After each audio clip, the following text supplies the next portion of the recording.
gets the rebound, wants to lead the break. Richter drives in, goes by everybody, goes to the left side, uses the right hand, step by Wedeking that time, and it's 8-3, Tigerhawks the lead. Wide open, Thomas, right corner for three, got it! Back-to-back threes by AP, and back within one at 19-18. North Fayette Valley back offensively. Grove in the lane to Hines.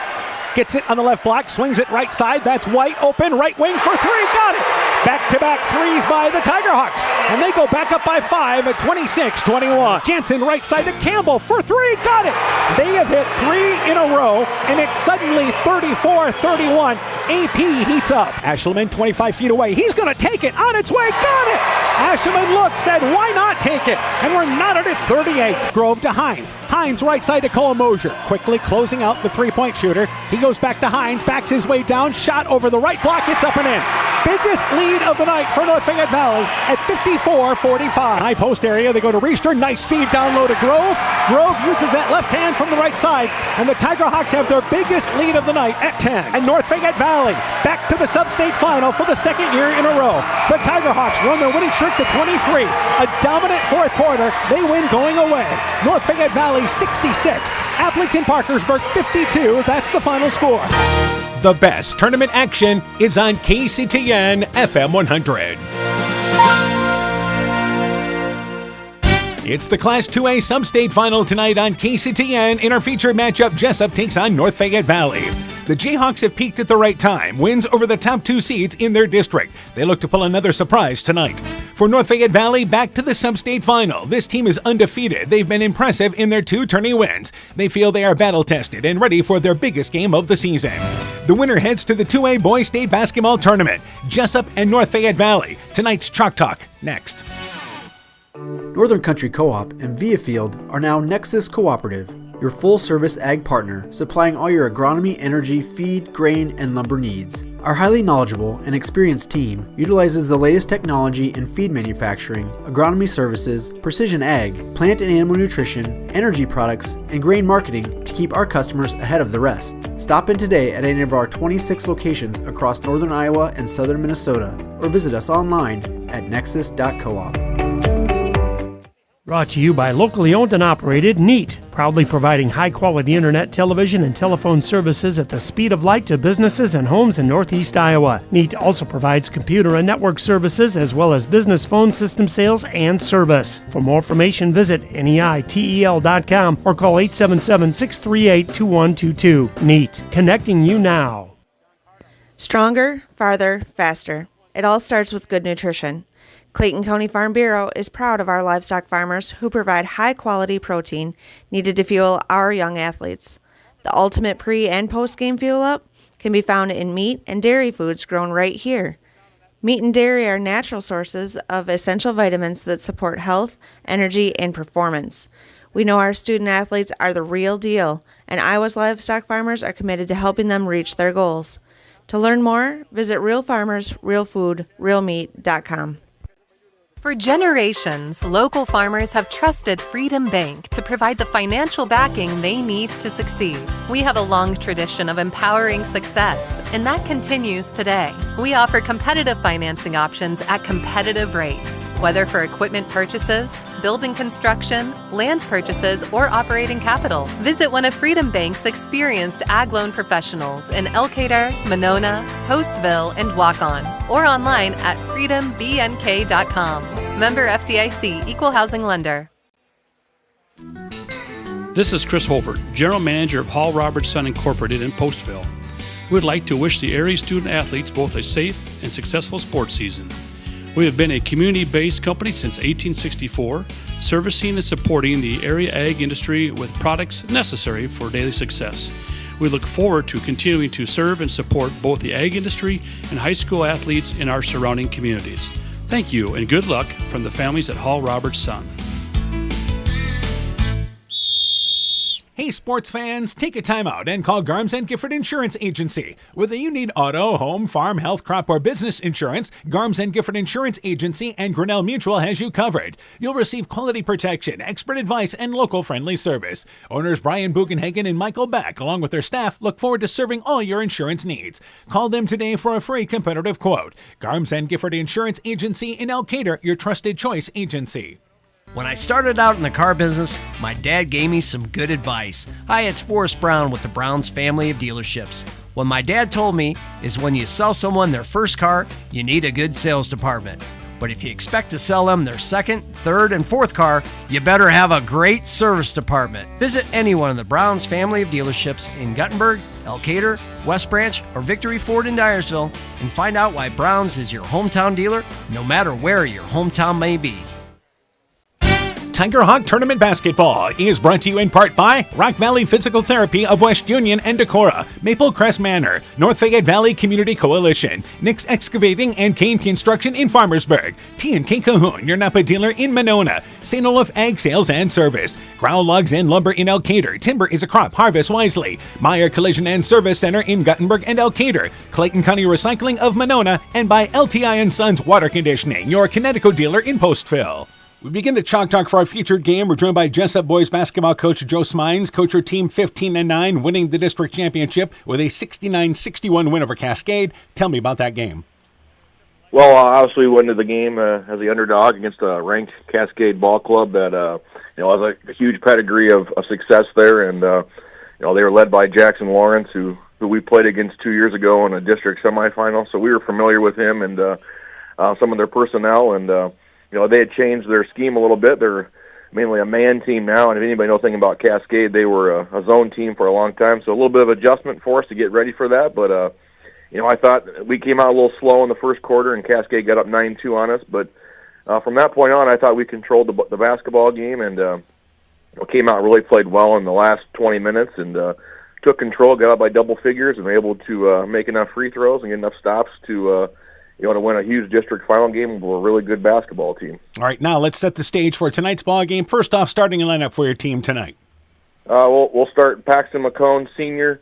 We'll start number 5, Nick Moore, senior. We'll start Ryan Treptow, senior.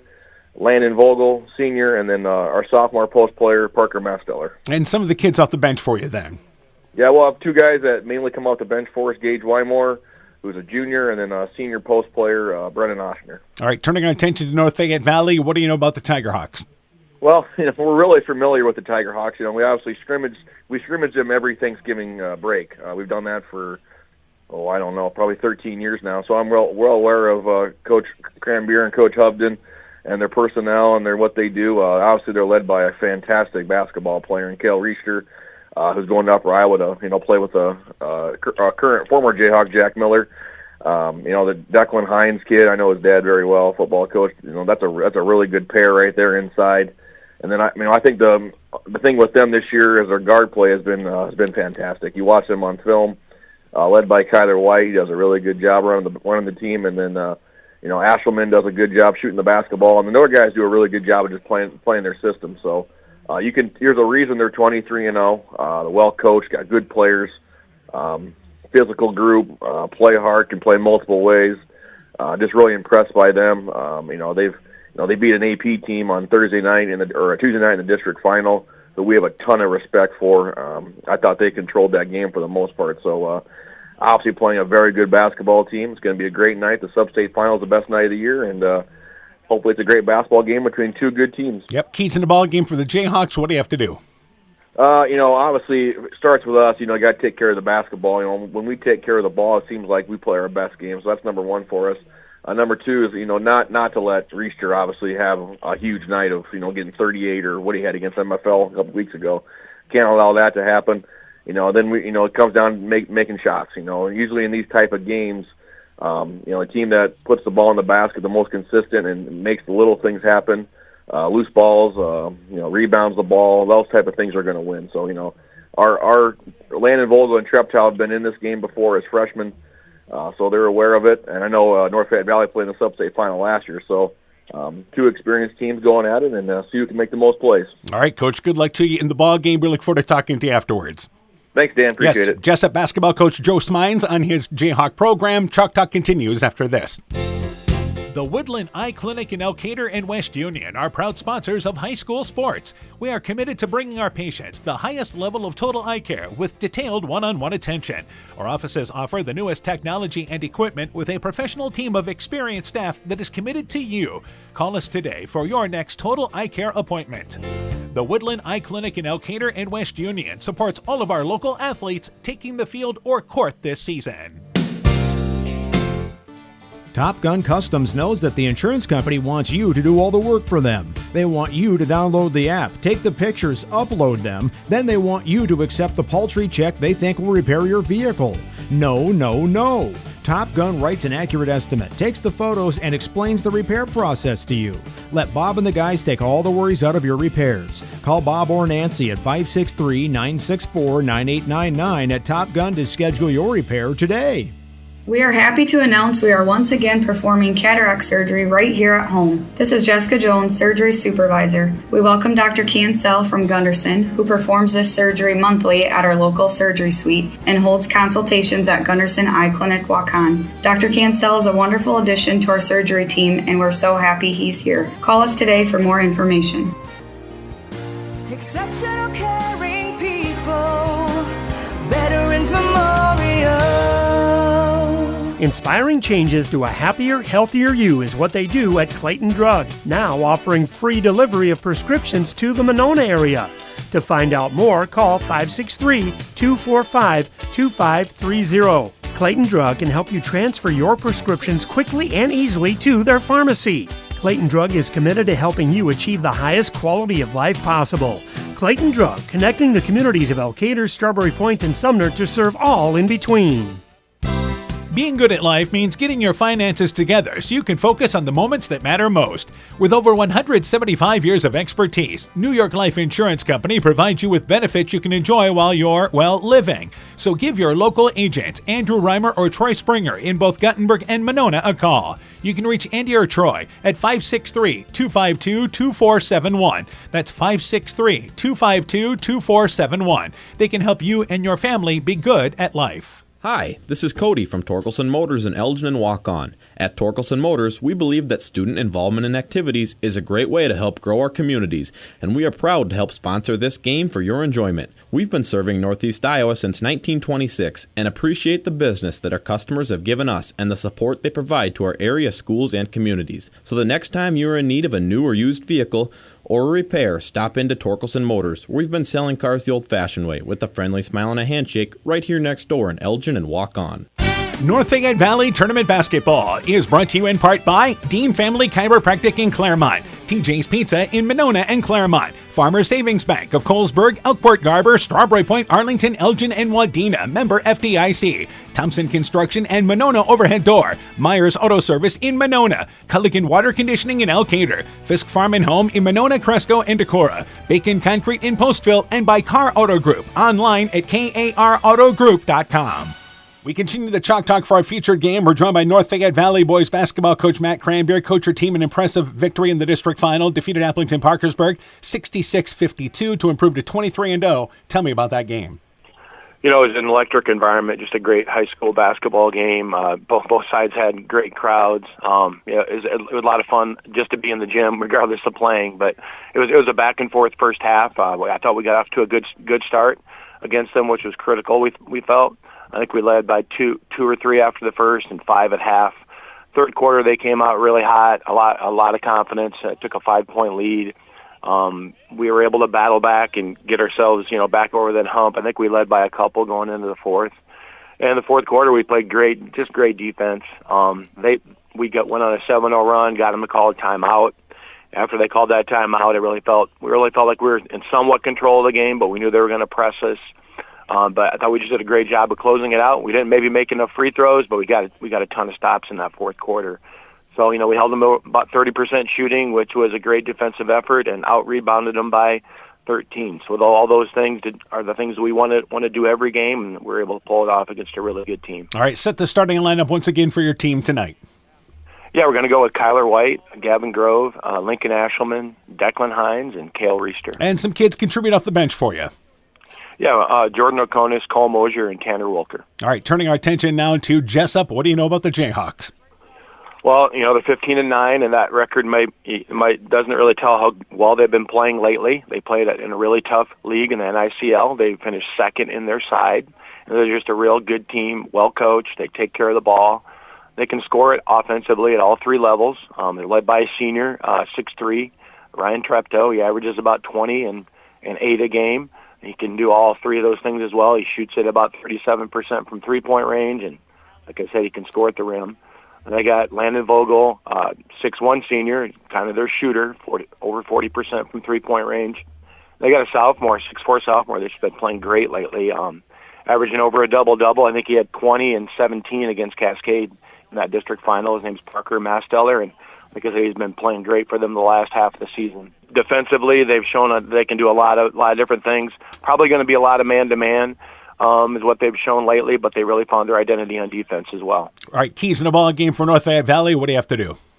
Yeah, I think we got to get off to a good start, get ourselves settled into that environment, and generally that comes through competition. If we can get out there and compete and kind of forget everything that's going on around us, we've got to defend their action. I got to stay in front of them, make contested shots, and they're probably the best rebounding team that we have played, so we're going to have to rebound the ball. And then offensively, we got to share the ball, limit turnovers, get into our offense, and basically be who we are on offense. All right, Coach, good luck to you in the ball game. We look forward to talking to you afterwards. Thanks, Dan. Yes, North Fayette Valley basketball with Coach Matt Cranberry on his Tiger Hawk program. Chalk Talk continues after this. Brrr, the cold weather is here, and with it comes wind, snow, and ice that can damage overhead power lines. Remember to stay away from all downed lines. They may still be energized. Call to report broken poles, downed wires, or any other damage. By working together, we can keep everyone safe. That's the power of human connections. Al McKee Clayton Electric Cooperative, your Touchstone Energy Cooperative. Strawberry Building Supply offers all your building materials for residential and commercial projects. Whether you're building from the ground up, remodeling your home, or a weekend project, we have the materials you'll need. We are an authorized Milwaukee dealer for all your Milwaukee tools. Strawberry Building Supply also has everything you'll need for your pets and livestock. Stop into Strawberry Building Supply today at 413 West Mission Street, Strawberry Point, or call 563-933-4579. Alpine Communications believes connected communities become thriving communities. We are the local telephone company that became a 21st century communications provider. Alpine provides internet, television, cellular, security, and telephone too. We promise personal, timely, reliable service from people who live here. When you choose us, we all thrive. Connect with Alpine Communications today. Click alpinecom.net or call 563-245-4000. Mom, yeah, put that on my to-do list. There is more and more on my to-do list every day. I can hardly keep up, and I have to make sure everyone is paid. But who has time for the bills? You know who can help with that? Who? Elkader Tax and Bookkeeping. They not only do taxes, but specialize in bookkeeping services as well. Has your to-do list gotten too long? Want help? Give Elkader Tax and Bookkeeping a call at 563-245-2154. Tiger Hawk Tournament Basketball is brought to you in part by Bank First in West Union, helping you save time and money. Member FDIC, West Union Motor Sales and Service, Gunderson Palmer Lutheran Hospital and Clinics, Adverse Weather Insurance, Jim Furman of Volga, your independent crop insurance agent, Elkader Chiropractic Center, Dr. Jamie Hammersland, Innovative Ag Services in Elkader, Monona, and Waukon, Norby's Farm Fleet in Northeast Iowa, and Rivals Inc., custom gear, screen printing, embroidery, and online shopping at rivalsinc.com. Good evening once again, everybody. How you doing? Dan Behrens along with Coach Aaron Hamann. Welcome to Levick Arena on the campus of Wartburg College. And it's a Class 2A sub-state final tonight as the undefeated North Fayette Valley Tiger Hawks take on the Jesup Jayhawks, with the winner heading to this 2A boys state basketball tournament. As always, I'm joined by Coach Aaron Hamann. Yeah, great atmosphere here. We just saw another 2A team make it to state before this, Grundy Center, and we're ready for game 2 here as the Tiger Hawks try to get down to Wells Fargo tonight. All right, so North Fayette Valley 23-0, Jesup is 15-9. Let's talk about first off here the Jayhawks. This is a team without a doubt playing their best basketball right now. They've had 3 different guys step up and lead them in the postseason. They have shot the ball extremely well, absolutely peaking at the right time. Yeah, absolutely. They put up 77 against Crestwood, 73 against MFL Marmac, 69 against Cascade. So they're scoring big-time points, only averaging about 59 points a game throughout the season. So playing their best basketball at the best time of the year. Meanwhile, for North Fayette Valley, I think you have to say the same thing. This was a team that had 4 guys near double figures the other night. They were led actually by Declan Hines. Kil Reister leads them at averaging 29 points and 15 rebounds a ball game. Had 17 and 19 the other night, but they showed they're more than just a one-man show. Yeah, Declan Hines had another huge game for him, had 20 points, but they're putting up big points and playing their best basketball. I think the difference is right now North Fayette Valley playing their best defense of the season as they rolled into the postseason. And what we've seen from the Tiger Hawks much of this season is finishing strong. Whether it's the fourth quarter to get it into overtime, they have found a way to close out ball games. Meanwhile, Jesup offensively led by Ryan Treptow. He is a 6'3 senior. He averages 20 points a ball game. A couple of other guys are in double figures for him too.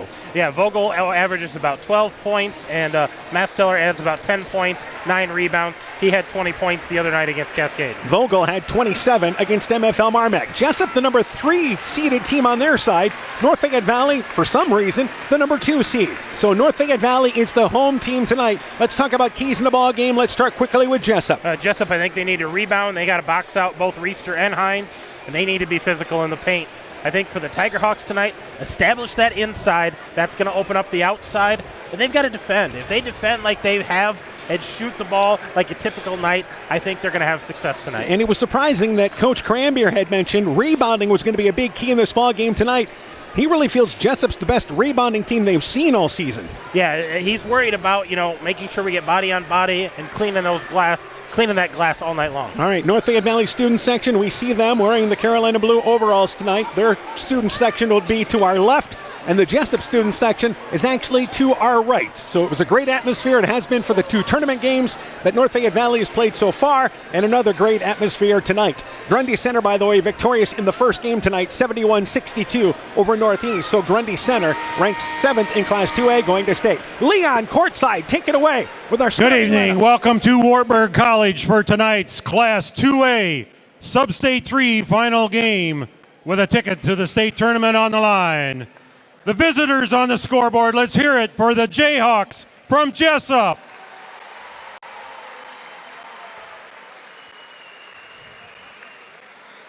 And the home team on the scoreboard, let's hear it for the Tiger Hawks from North Fayette Valley.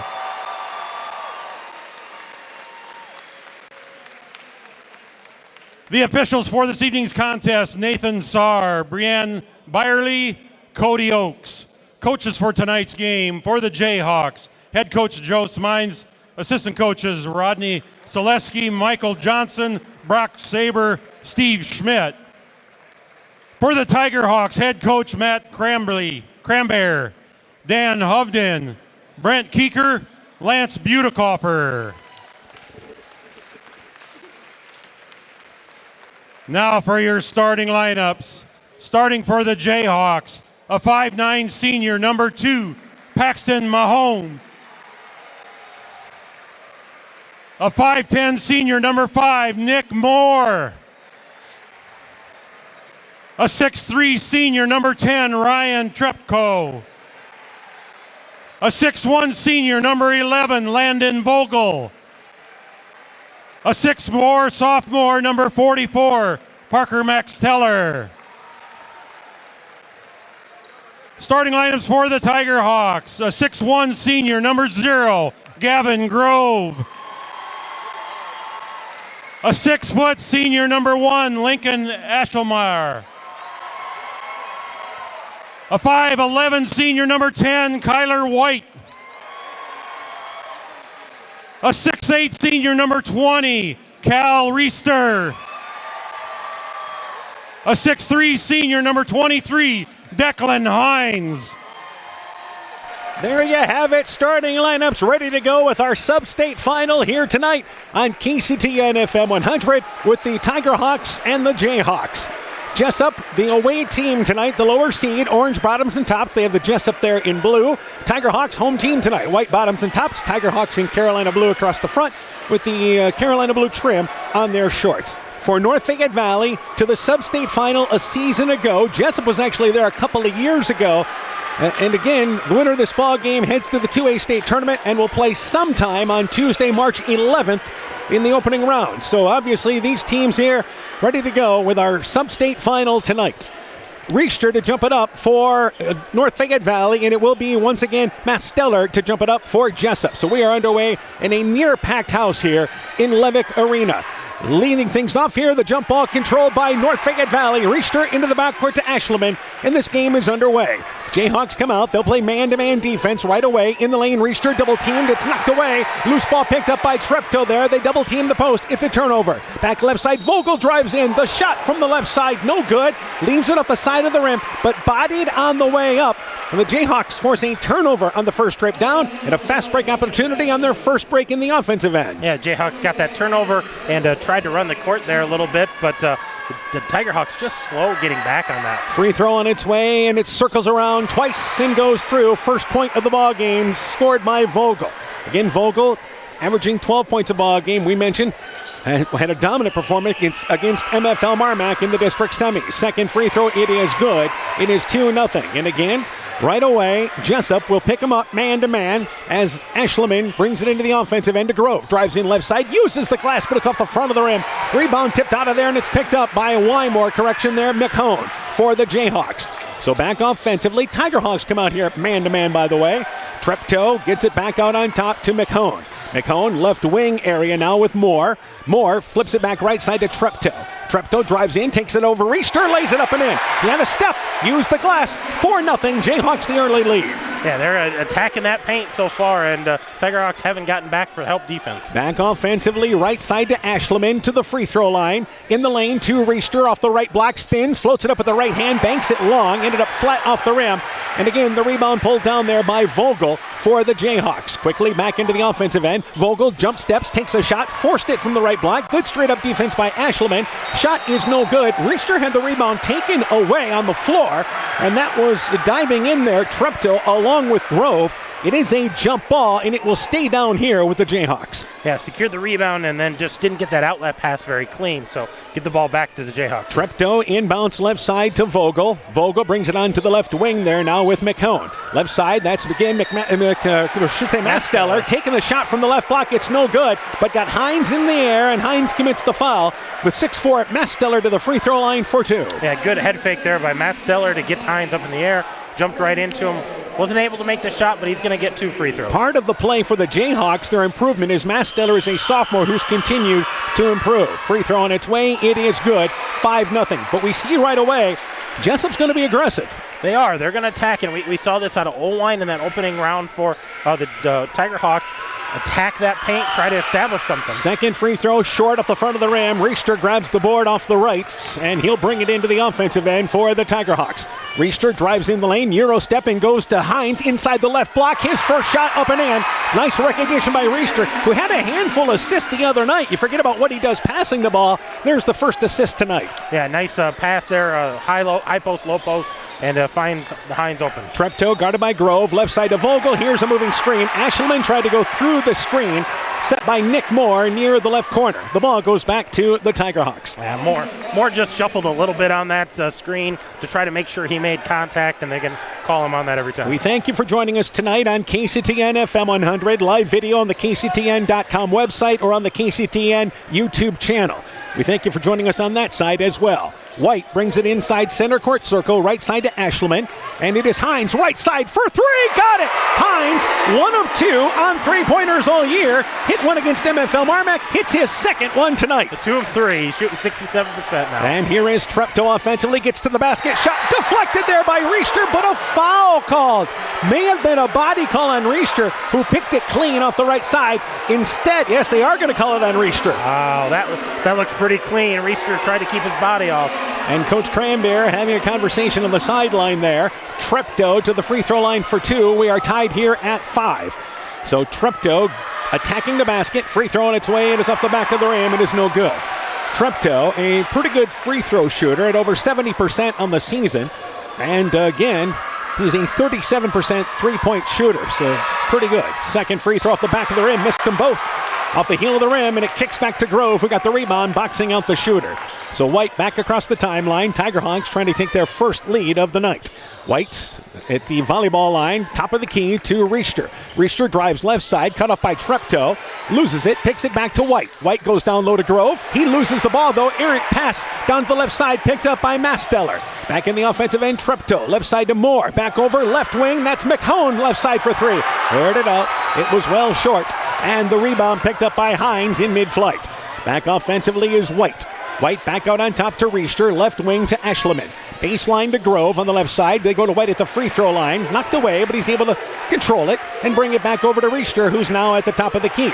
Slides to the floor, but gets it to Ashleman. Grove on the left block, backs his way down, swings it right side. Hines, foot on the line for three, but the shot is no good off the back of the rim, and the rebound pulled down there by Moore. Is that a heat check for Hines? Yeah, it might be. His fourth attempt on the season. He's lowered his percentage to 50%. Treptow. Top of the key for Jesup, drives into the lane, pump fakes, Richter went for it, he waits for Richter to start his way down, then flips it up and in. Good little head fake by Treptow, 7-5, Jayhawks in the lead. Meanwhile, Grove, right side to Ashleman, back out on top to Richter at the top of the key. Richter at the free throw line, cut off, takes a contested shot from 15 feet away, no good. Hines the rebound, his putback, they say he traveled. He made the putback, but they say he traveled, getting possession in the middle of the lane, and it goes as a turnover for the Tigerhawks. Yeah, just not finishing around the lane so far for the Tigerhawks. They're getting opportunities. They're just not converting thus far. Moore checks out of the game for Jesup. Gage Wymore, a 5'10 junior, is in. Meanwhile, for North Fayette Valley, Jordan O'Conis making his first appearance, a 5'10 junior.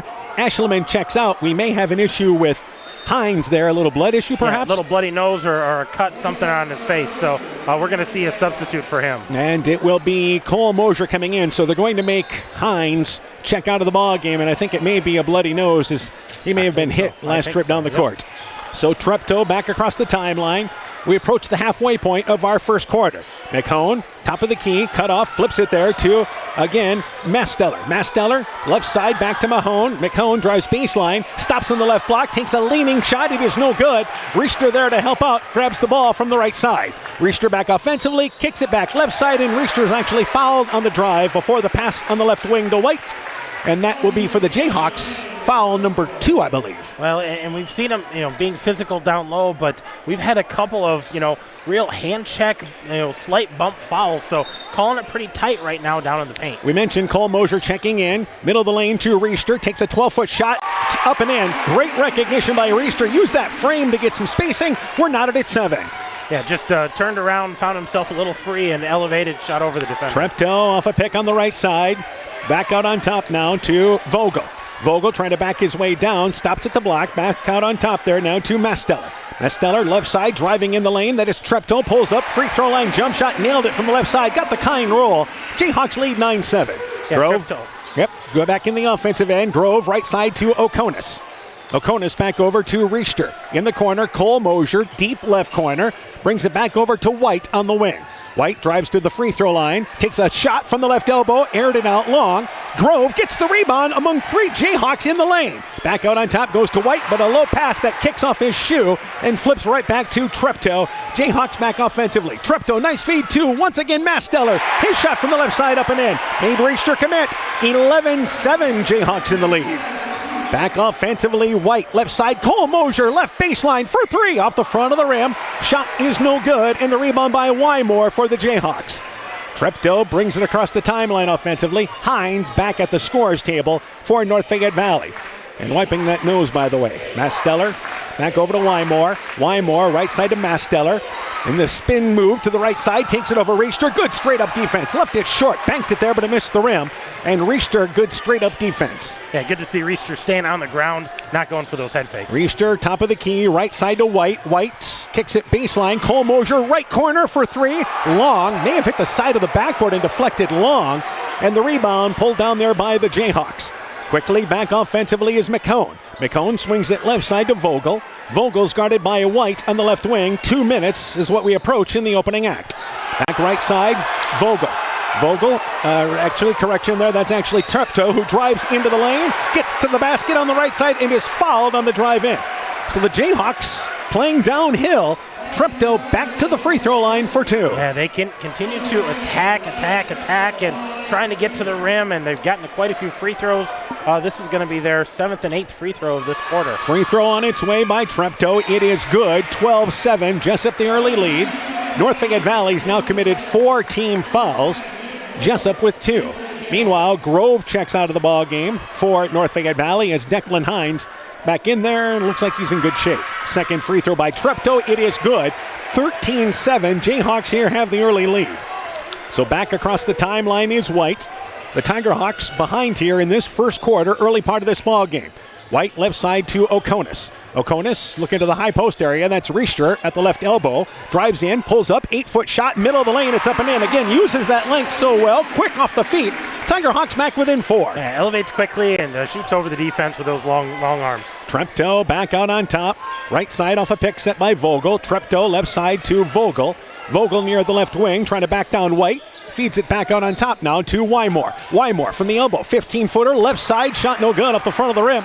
And Hines clears it from the right. Back in the offensive end, the Tiger Hawks. Left side with the basketball. White takes a tough 15-foot turnaround shot that hits off the back of the rim. It is no good. Richter gets the rebound. Established inside position of the right side. Putback was left short, but he's fouled. And he should go to the free throw line. They're going to call on the floor. They're calling that on the floor. They said they've got a hold of his wrists on the floor. All right, Ashleman, by the way, will check in. White checks out for North Fayette Valley. They call the foul on the floor, but the Tiger Hawks maintain possession with Richter taking it off the left corner, near the left corner along the baseline. Back over to Ashleman. Ashleman to Hines, flips it back to Richter, who's near the left corner, brings it to the wing, left side to Ashleman. Ashleman 25 feet away, grazes the bottom of the net. Hit one of those the other night in the ball game at Waterloo East against Appleton Parkersburg, but that one's short, and it goes back to the Jayhawks. Yeah, that's his first shot. He needs to get a little closer and make that a makeable shot before he heats up from deep. The other difference we have on this court, there's 3 lines for the men's, women's, and the high school game as far as around the three-point line. Meanwhile, Treptow three-pointer banks it well long to the right, off the mark. Hines got the rebound at the top of the key. Richter drives in everybody, by everybody, lays it over the front of the rim. Took 2 huge strides from the top of the key. They're back within a bucket. When you're that size, your strides are just naturally that long, and he went the length of the court with 2 steps. And back out on top it is Wymore, knocked away by Oconus, but Wymore gets it back out on top to Moore, who just came into the ball game. About a 5-second differential between game clock and shot clock. Left side, Treptow feeds it back to Wymore. Wymore, right side to Moore, loses the handle on it, but gets along the baseline area and is called for carrying the basketball.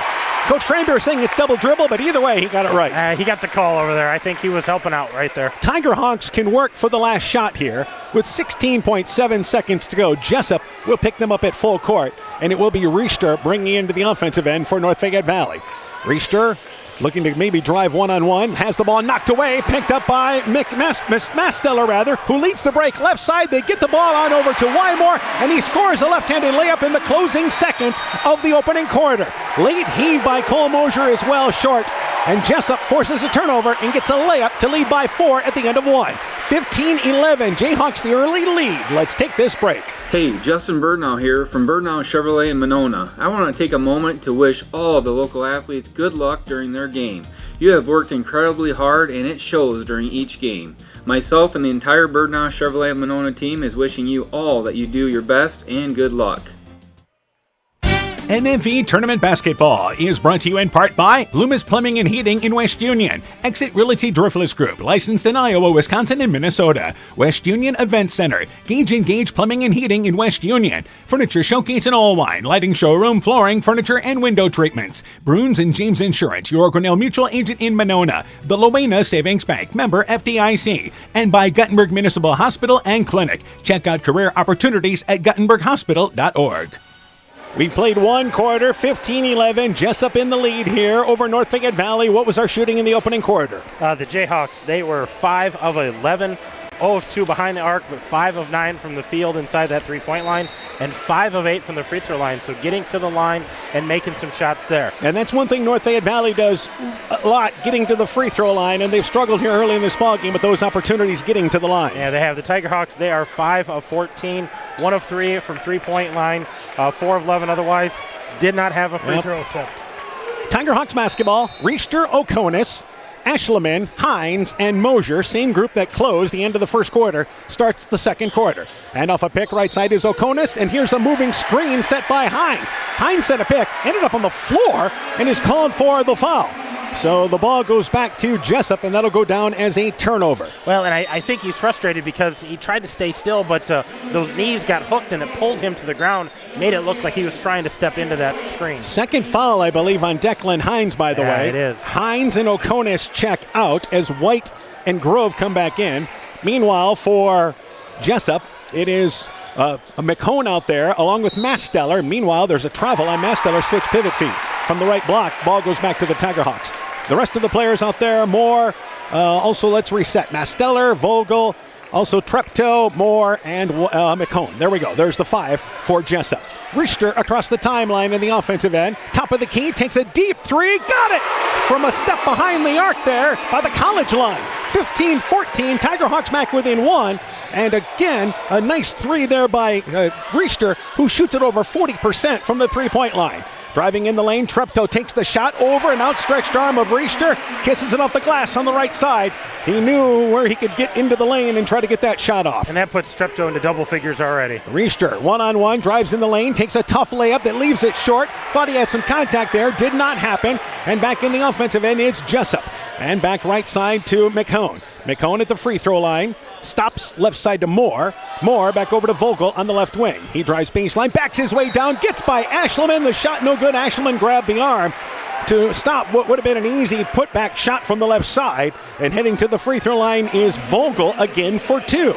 Yeah, another trip to the free throw line early in the second quarter, and that's the second foul on the Tiger Hawks. We've only played 1:05 in this second quarter. Free throw on its way. It is good. So Jesup getting into the lane, causing some trouble for North Fayette Valley here. And they lead 18-14. Again, with 6:55 left in our first half. Second free throw on its way there. It is good. McComb makes them both. So that's 10 free throw attempts so far for the Jayhawks. White across the timeline for the Tiger Hawks, down by 5. That is Jesup's biggest lead of the first half. Richter right side to Mosier. Mosier off a pick at the free throw line. Cut off left side to Ashleman. Ashleman will go right side here now to Richter. Richter on the right baseline to White. He's open. Set shot 15 feet away off the front of the rim. Rolled to the back. No good. Mosier gets the rebound. Saves it on top to Richter. Richter another 3 on its way off the front of the rim. Shot no good. Hit one from the same spot a couple of seconds ago. And again with the rebound, Masteller. Left side, Moore. Stops the dribble and needs some help. Goes left side to now McCone. McCone, top of the key to Treptow. Left side, McCone. Open, left side, fires a 3 from the arc. It is no good. Rebound by Richter, clears it from the right as the ball hit off the back of the rim. Grove back across the timeline. Trying to back his way in, covered on top to Richter. Richter drives in, gets to the left side, uses the right hand, and he stumbles out of bounds as he kisses it high off the glass, and it goes through. Tiger Hawks back within 3. And now it looks to me like 1-2-2 defense for North Fayette Valley. Masteller drives baseline, lost the dribble out of bounds, was forced there by Grove, and the Tiger Hawks force a turnover. Yeah, just a good defense there, collapsing on that inbounds pass or that inbound pass to Masteller, and forcing him to go out of bounds with that. Cole Mosier checks out. Declan Hines back into the ball game for the Tiger Hawks, starting 5 back on the court. And it is again left side to Ashleman. Baseline to White. White back over to Ashleman. Free throw line to Hines. He'll take that jump shot 15 feet away. It's off the back of the rim. Richter gets the rebound, scores the easy putback from the right side. Richter doing a great job establishing position down low. And it's 19-18. Tiger Hawks back within 1. Right side, Jesup turns it over. On the sideline in front of the North Fayette Valley bench on the far side, Vogel tried to push it off the sideline, but an errant pass.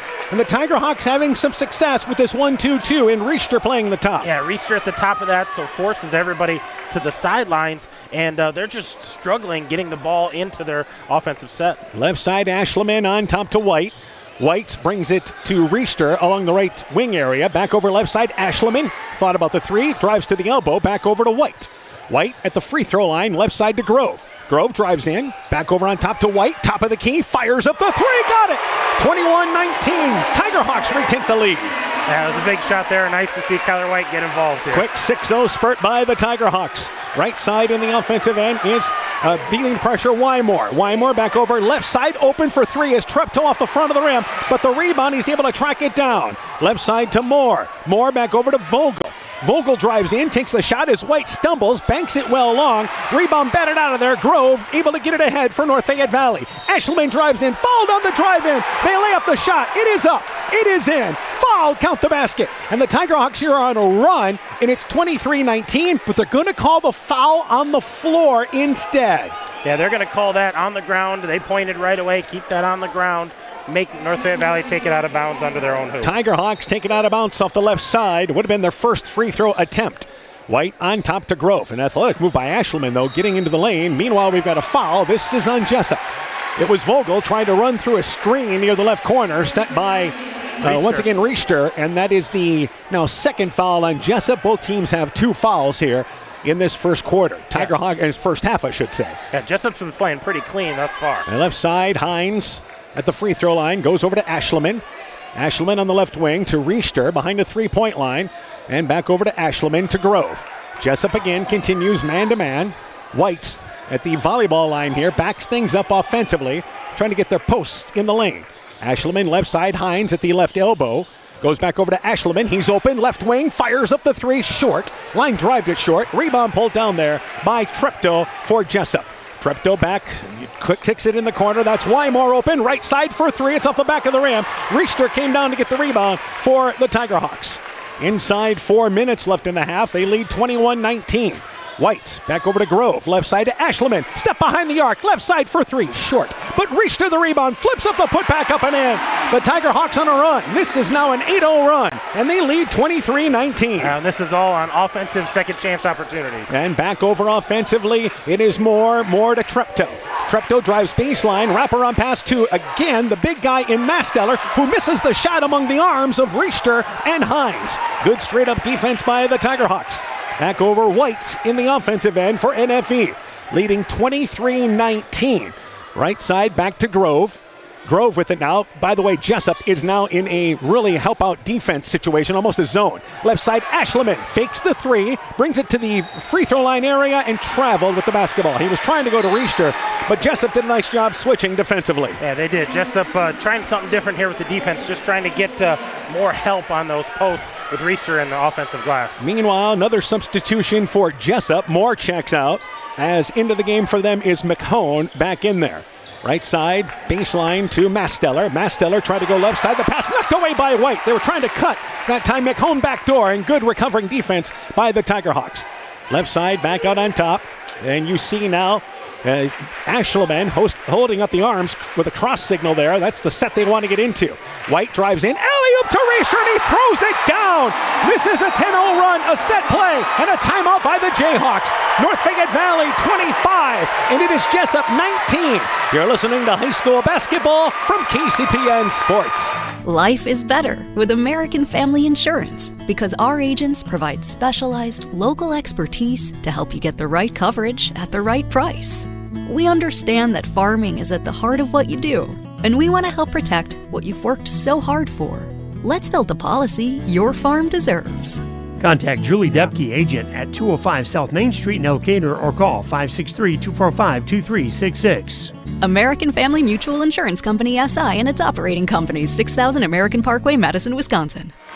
2:31 to go here in our first half. We understand what that cross was for. Yeah, we know what it is now, and that was impressive. That nice little lob there, and Richter grabbed it, threw it down with authority, and Jesup had to take a timeout and talk that one over. And that's again for the Tiger Hawks, an impressive run going here in the second quarter. Left side in the offensive end, it is Vogel. Vogel right side and drives in the lane, kicks it right side now to Wymore. Wymore top of the key, McComb bobbled it. Back to Wymore. Right side in the corner, and good job by North Fayette Valley defensively rolling around. Right side, that is Wymore open in the corner for 3. Shot is no good. A little further away than what they wanted. White the rebound. Back to Richter in the offensive end. Euro steps his way in. The shot blocked by Masteller, but a foul on Masteller as he takes the worst of that and ends up on the court. Richter to the free throw line for 2. This is awfully similar to the run they had against Olwine in the second quarter. Yeah, when they just kind of pulled away and kind of set the tone for the second half, but Richter attacking the basket, and Masteller didn't have any fear, tried to challenge, but got the worst of that. Richter's free throw, it is good, and it's 26-19 now here It is the Tigerhawks in the lead. That run against Allwine was a 15-0 run in the second quarter. This right now is 11-0. Second free throw on its way. It is good. Make it 12-0. 27-19. The Tigerhawks lead by 8 now. And again, they extend that 1-2-2 to half court. Left side, Vogel. Vogel, pass tipped away by White, but it goes into the hands of Masteller. Finally gets the deflection near the left side.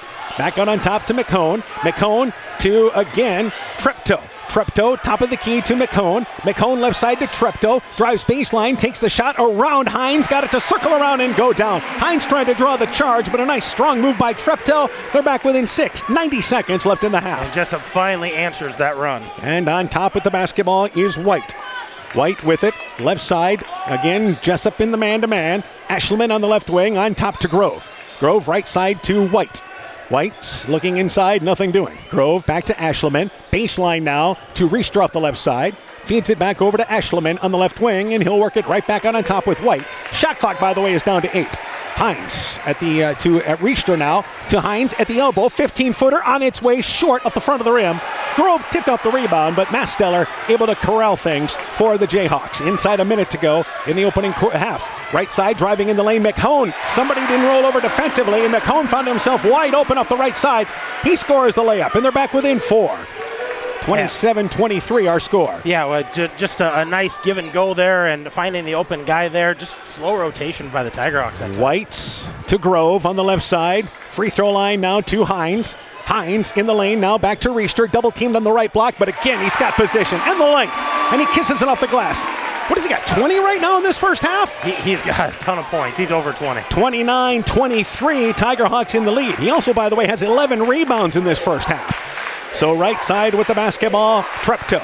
Treptow free throw line to McCone. McCone is fouled by White on the reach-in. 15.2 seconds left here in this first half. It is only the third foul on the Tigerhawks. Yeah, and only the first foul there on Kyler White. So he'll check out. He's going to check out. As Okonis comes into the game for the Tigerhawks. Treptow will take it out of bounds along the left baseline area for the Jayhawks. Treptow has to go back out on top to Vogel. He tracks it down near center court. They can work for one if they want. Meanwhile, Weimiller drives up, pulls off from the right block, banks the shot long. Tigerhawks get the rebound. They'll get the last shot. Riester brings it across the timeline offensively. Takes a 30-footer on its way off the front of the rim. Rebound deflected away, and it's picked up by Jesup. And the opening half comes to an end. Tigerhawks used a second quarter run to take the lead. They lead by 6 at the half at 29-23. When we return, first half stats, you're listening to NFV Tournament Basketball from KCTN Sports. Hey, Justin Burdnow here from Burdnow Chevrolet in Monona. I want to take a moment to wish all the local athletes good luck during their game. You have worked incredibly hard and it shows during each game. Myself and the entire Burdnow Chevrolet Monona team is wishing you all that you do your best and good luck.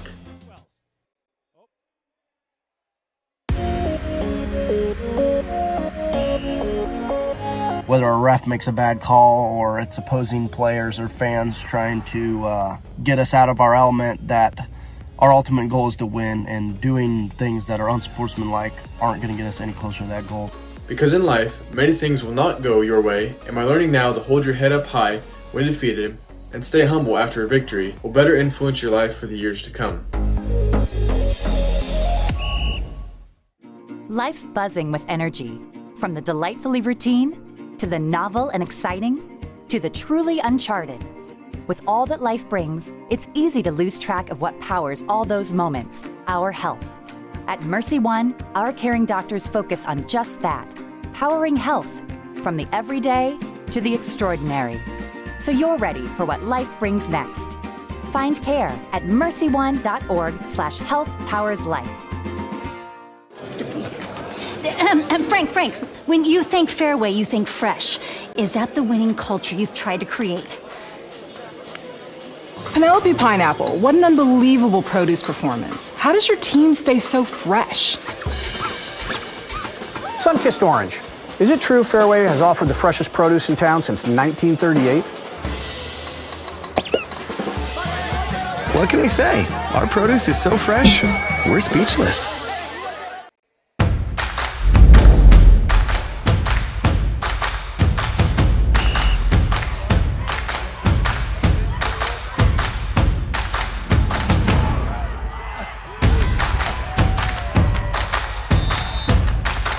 when you go home, you'll feel good about what you did.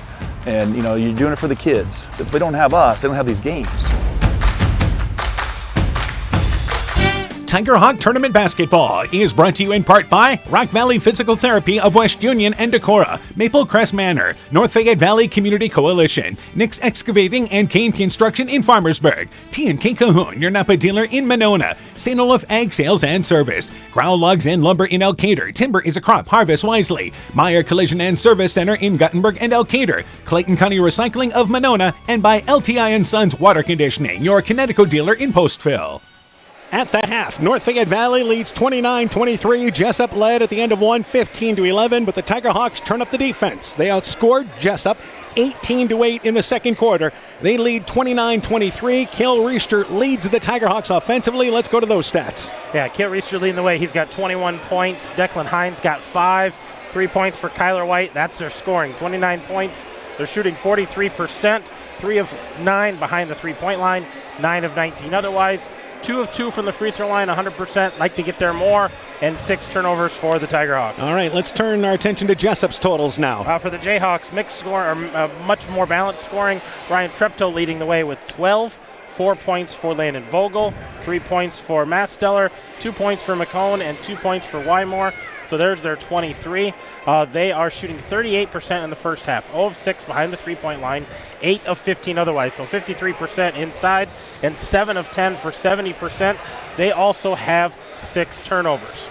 North Fayette Valley defensively in the second quarter turned things up in this ball game. That has been the difference so far. They did. They started in the man-to-man, but then they switched to that 1-2-2, and all of a sudden they got a couple of quick turnovers, cleaned the boards a little better, and Kale Reister leading the way with them 12 rebounds, so he's doing it on both ends of the court. Yeah, so they've been outstanding there on both ends of the court there. So again, it's been second shot opportunities for North Fayette Valley as well. Yeah, 6 offensive rebounds, and all those typically lead to points or getting to the foul line. Jesup as a team only shooting 39% of the season. So actually the first half they're shooting their normal percentage, but that has not been the case for them in the 3 tournament games. They have shot far better in all 3 wins, including 50% against Cascade. Yeah, they've been shooting lights out, and they've had a great guy stepping up and scoring, and that's just not quite there yet tonight. So shooting more of their normal, typical night out, but you're looking at a 6-point deficit.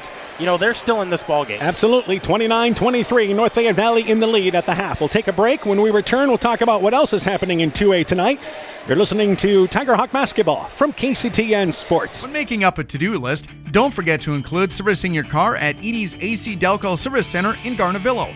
Your car should have the best care, and Edie's will make sure of it. Stop in or call 964-2186 to make an appointment. Tires worn out? Well, Edie's can replace them. Need a tow? Call Edie's at 964-2186. Kay, Lynn, and Todd invite you to stop by and fill your car's tank with fuel at Edie's AC Delco Service Center in Garnavillo.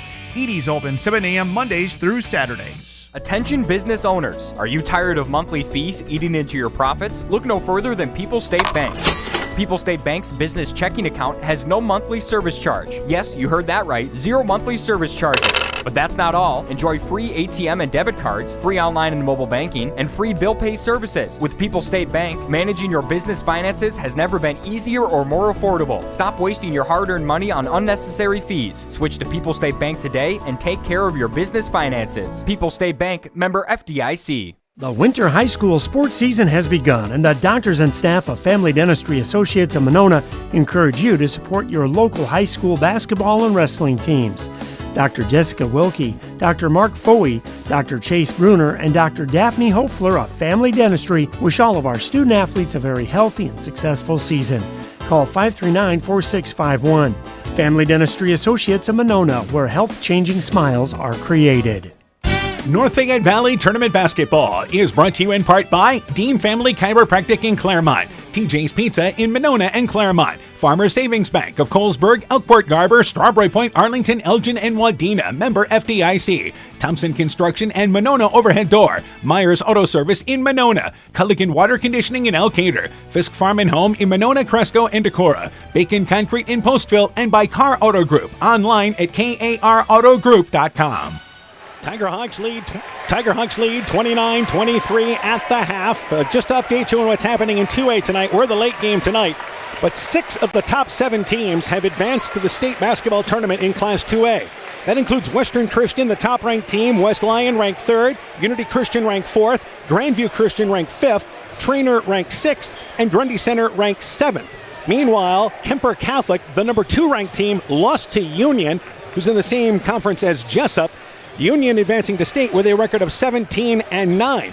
So it appears the winner of this ball game, with North Fayette Valley and Jesup, probably going to be the number 7 or 8 seed in the state tournament on Tuesday, March 11th. And we've said this before, the Tiger Hawks have really got no love from the polls this year. Well, and I think winning this game, if they go down there with that undefeated record, I think that you can hope that they get at least that 7 seed. You know, maybe they get a 6, get some love, but with 6 ranked teams there, you know, they're just glad to be getting to state number 1, hopefully get that 7 seed and not have to face, you know, a tough Western Christian team to start out. Yeah, Western Christian, by the way, is a team that lost the title game 2 years ago, won the title last year, and again, they have their top 2 scorers back from last year's team. They've been the number 1 ranked team from the get-go, and we know what a power Western Christian has been through the years. But again, winner of this ball game will head to the state tournament on Tuesday, March 11th.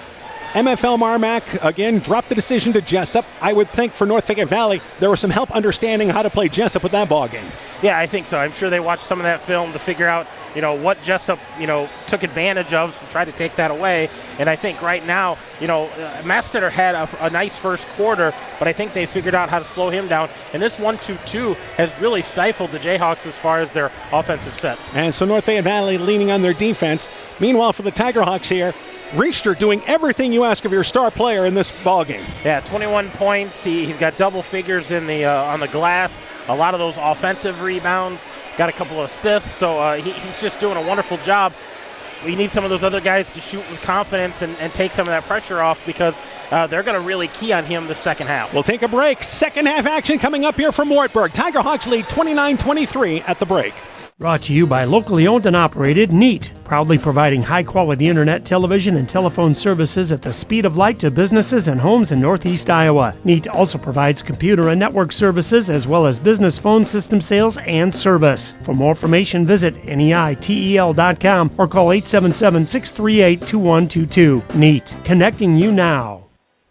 Tiger Hawk Tournament Basketball is brought to you in part by Bank First in West Union, helping you save time and money. Member FDIC, West Union Motor Sales and Service, Gunderson Palmer Lutheran Hospital and Clinics, Adverse Weather Insurance, Jim Furman of Volga, your independent crop insurance agent, Elkader Chiropractic Center, Dr. Jamie Hammersland, Innovative Ag Services in Elkader, Monona, and Waukon, Norby's Farm Fleet in Northeast Iowa, and Rivals Inc., custom gear, screen printing, embroidery, and online shopping at rivalsinc.com.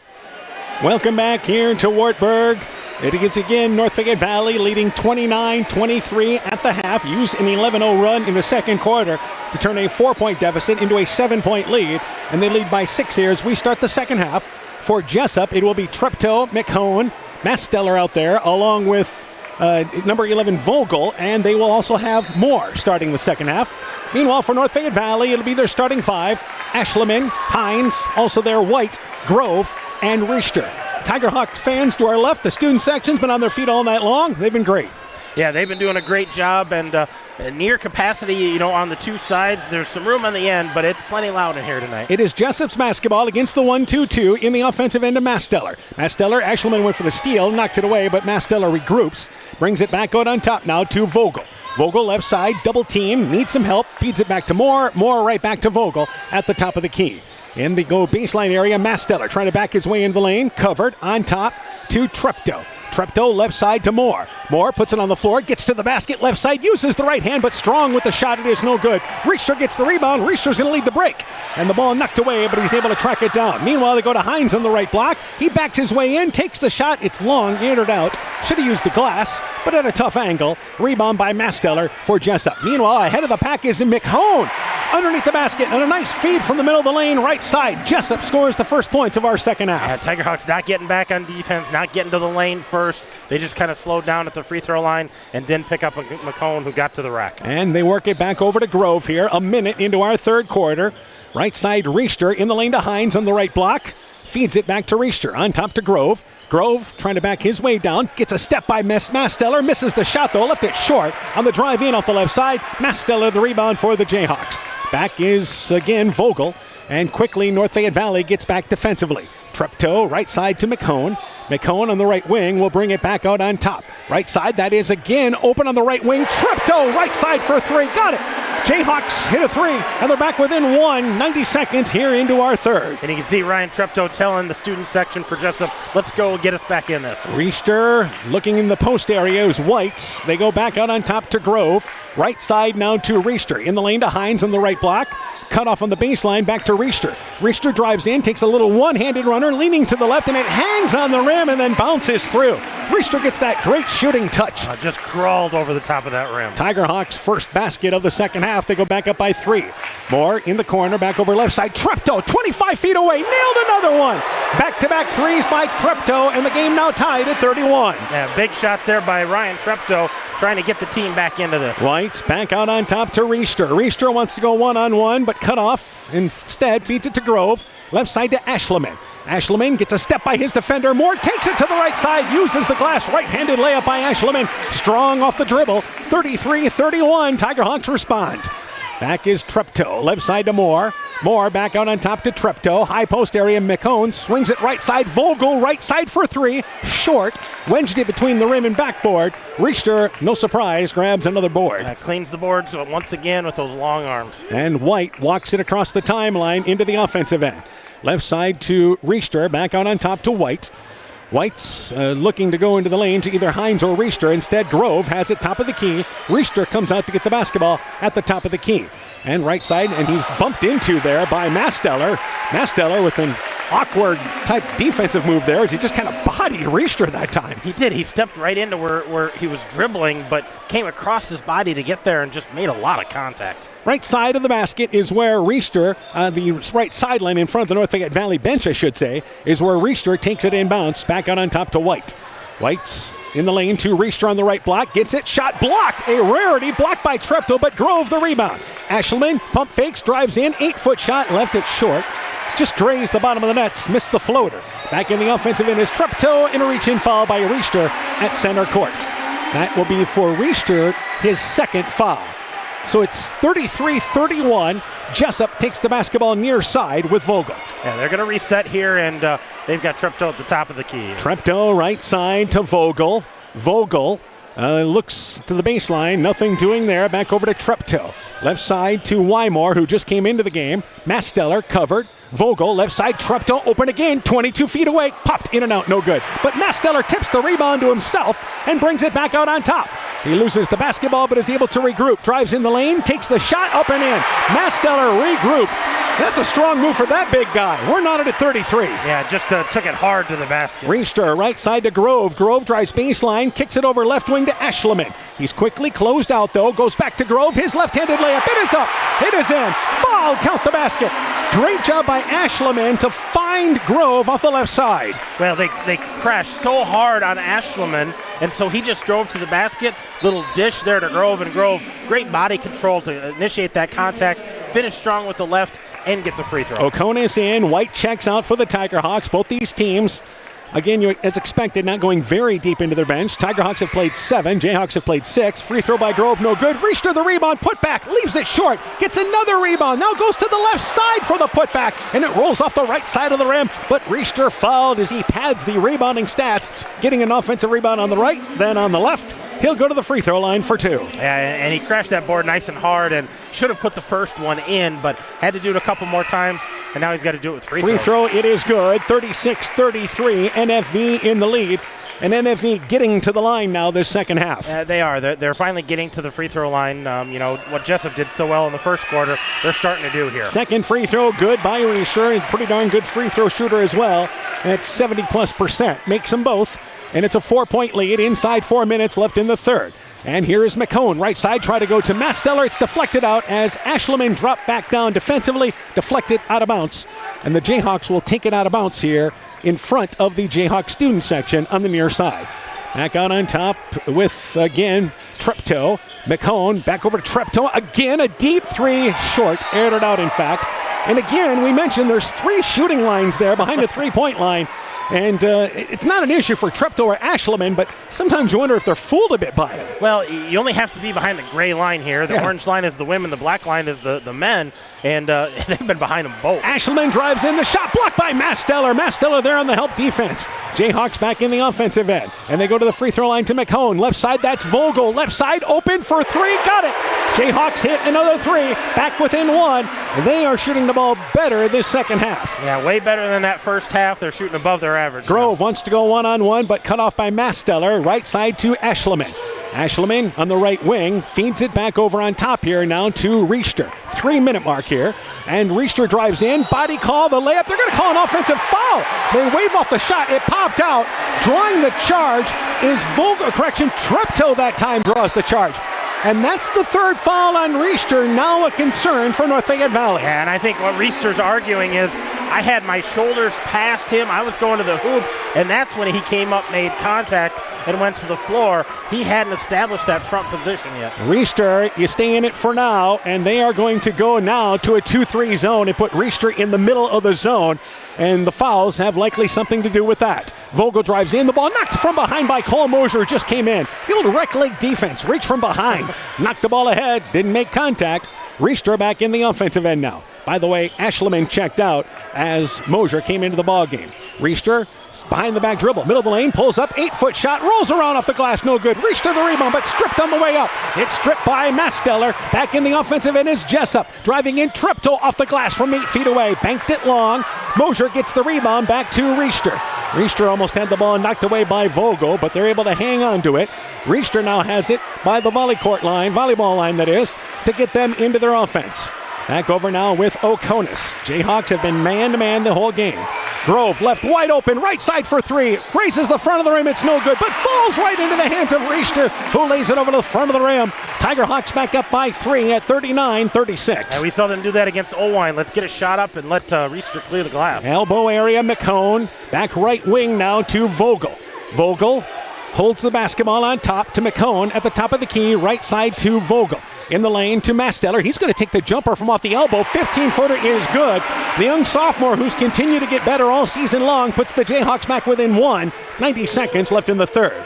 Grove back out on top to Richter. Oconus left side to Mosier. Mosier, top of the key, back to Grove. And they will work some time here as Grove backs it up to center court to get him in the offense. Right side to Richter. Hines trying to post up in the lane, covered. Oconus drives in the lane, pulls up inside the free throw line. 12-footer, it is good. Oconus, who's been so good off the bench for North Fayette Valley, scores his first basket. Yeah, he's had a great postseason coming off the bench, giving them a lift both defensively and offensively. A minute to go in the first quarter. Tigerhawks back up by 3 at 41-38. Left side, Treptow flips it back to Wymore.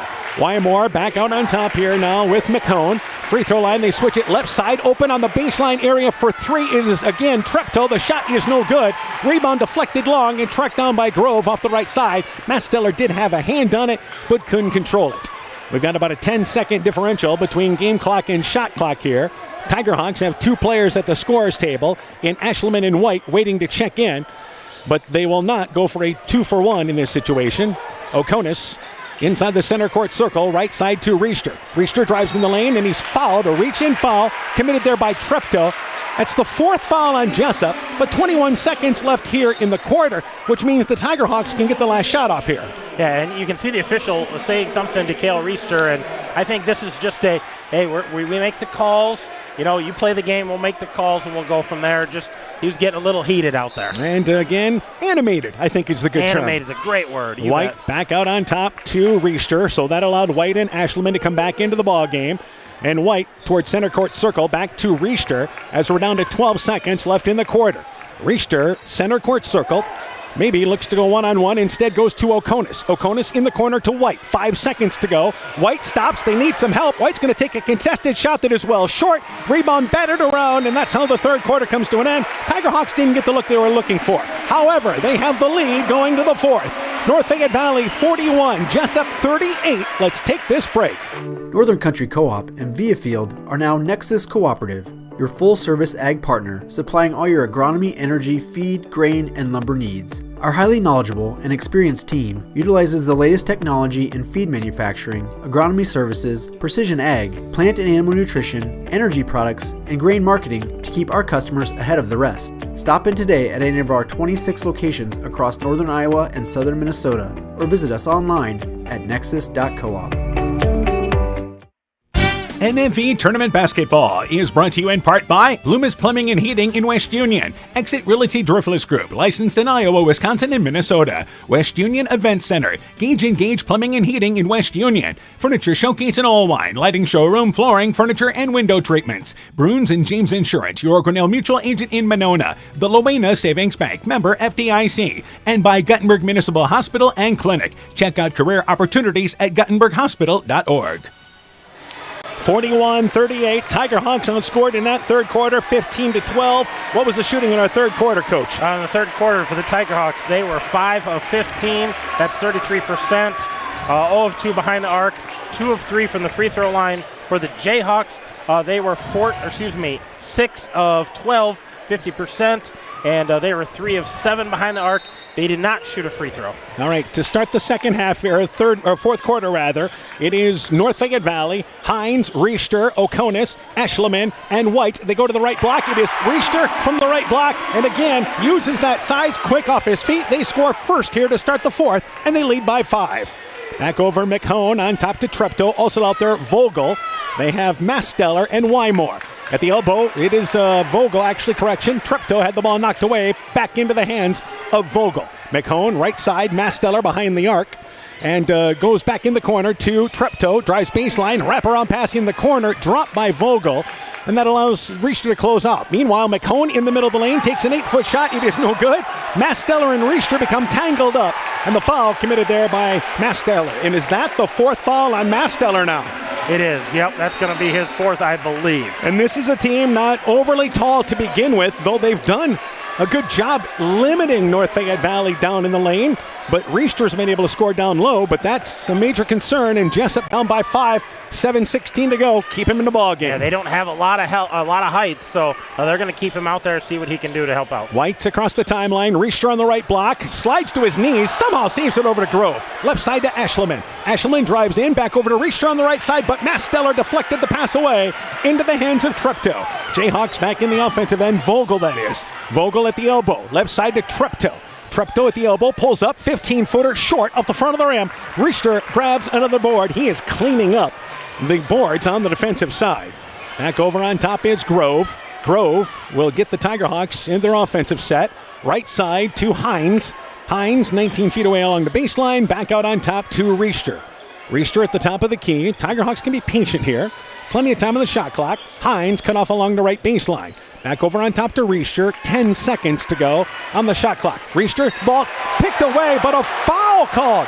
Treptow gambled. Looked like he had picked the pocket of Riester, but is called for the foul, and that's the second one on the Jayhawks. Well, I think he had the right idea, but he came across the body to tip that, and Riester had pulled that in, so that little tip wasn't as clean as it looked to a lot of the crowd. And if the call is not made, Treptow goes the other end for a layup. Meanwhile, North Fayette Valley wants a timeout. 6:21 to go. Tiger Hawks lead by 5 at 43-38. Edgewood Auto and Towing is an automotive repair shop, tire dealer, and 24/7 towing service. We offer full service work on all autos and semis. Our highly skilled mechanics provide quality workmanship and will get you back on the road in a timely manner. Check out our current tire rebates by calling 563-928-7333 or stopping into Edgewood Auto and Towing for complete terms and conditions.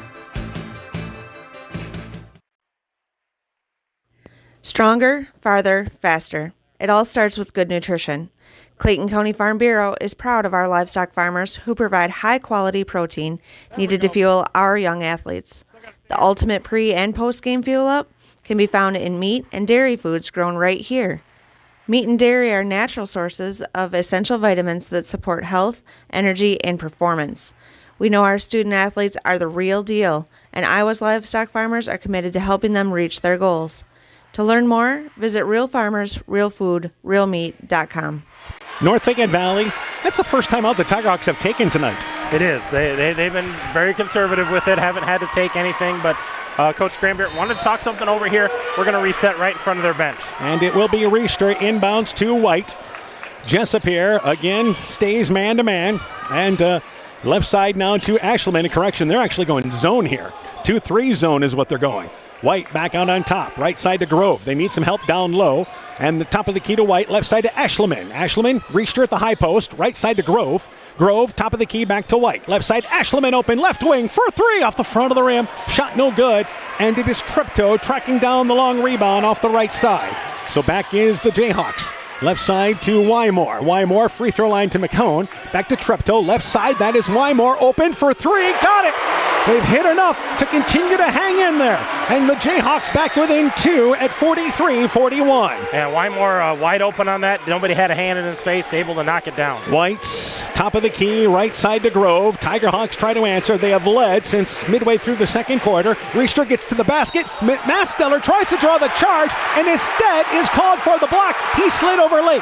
Riester missed the shot from the right side, but that is foul number 5 on Masteller for the Jayhawks. Well, and you saw Masteller coming over, and you were hoping maybe he would get there to try to get it in time, but he was just late moving over. And again, took a chance with those 4 fouls trying to draw the charge. So we'll get you the total on Masteller number-wise in the ball game, but they will get considerably shorter now as he checks out and Moore comes in. Moore is 5'10". So Riester, who has had his way down low, makes the first free throw. Riester, by the way, leading North Fayette Valley offensively. He's got 20 rebounds in this game. Yeah, he's doing it both on the glass and shooting tonight. Second free throw on its way. It is good, and the Tigerhawks go back up by 4 at 45-41 with 5:20 now here left in the fourth quarter. Left side, it is again Wymore in the offensive end. Back over right side, Treptow. Treptow to Moore. Moore double team, drives baseline, and then a little hand check foul. Now this is on Declan Hines. So that will be the second foul on North Fayette Valley. Jesup's committed 3 here. So we'll keep an eye on the foul situation, the final 5-12.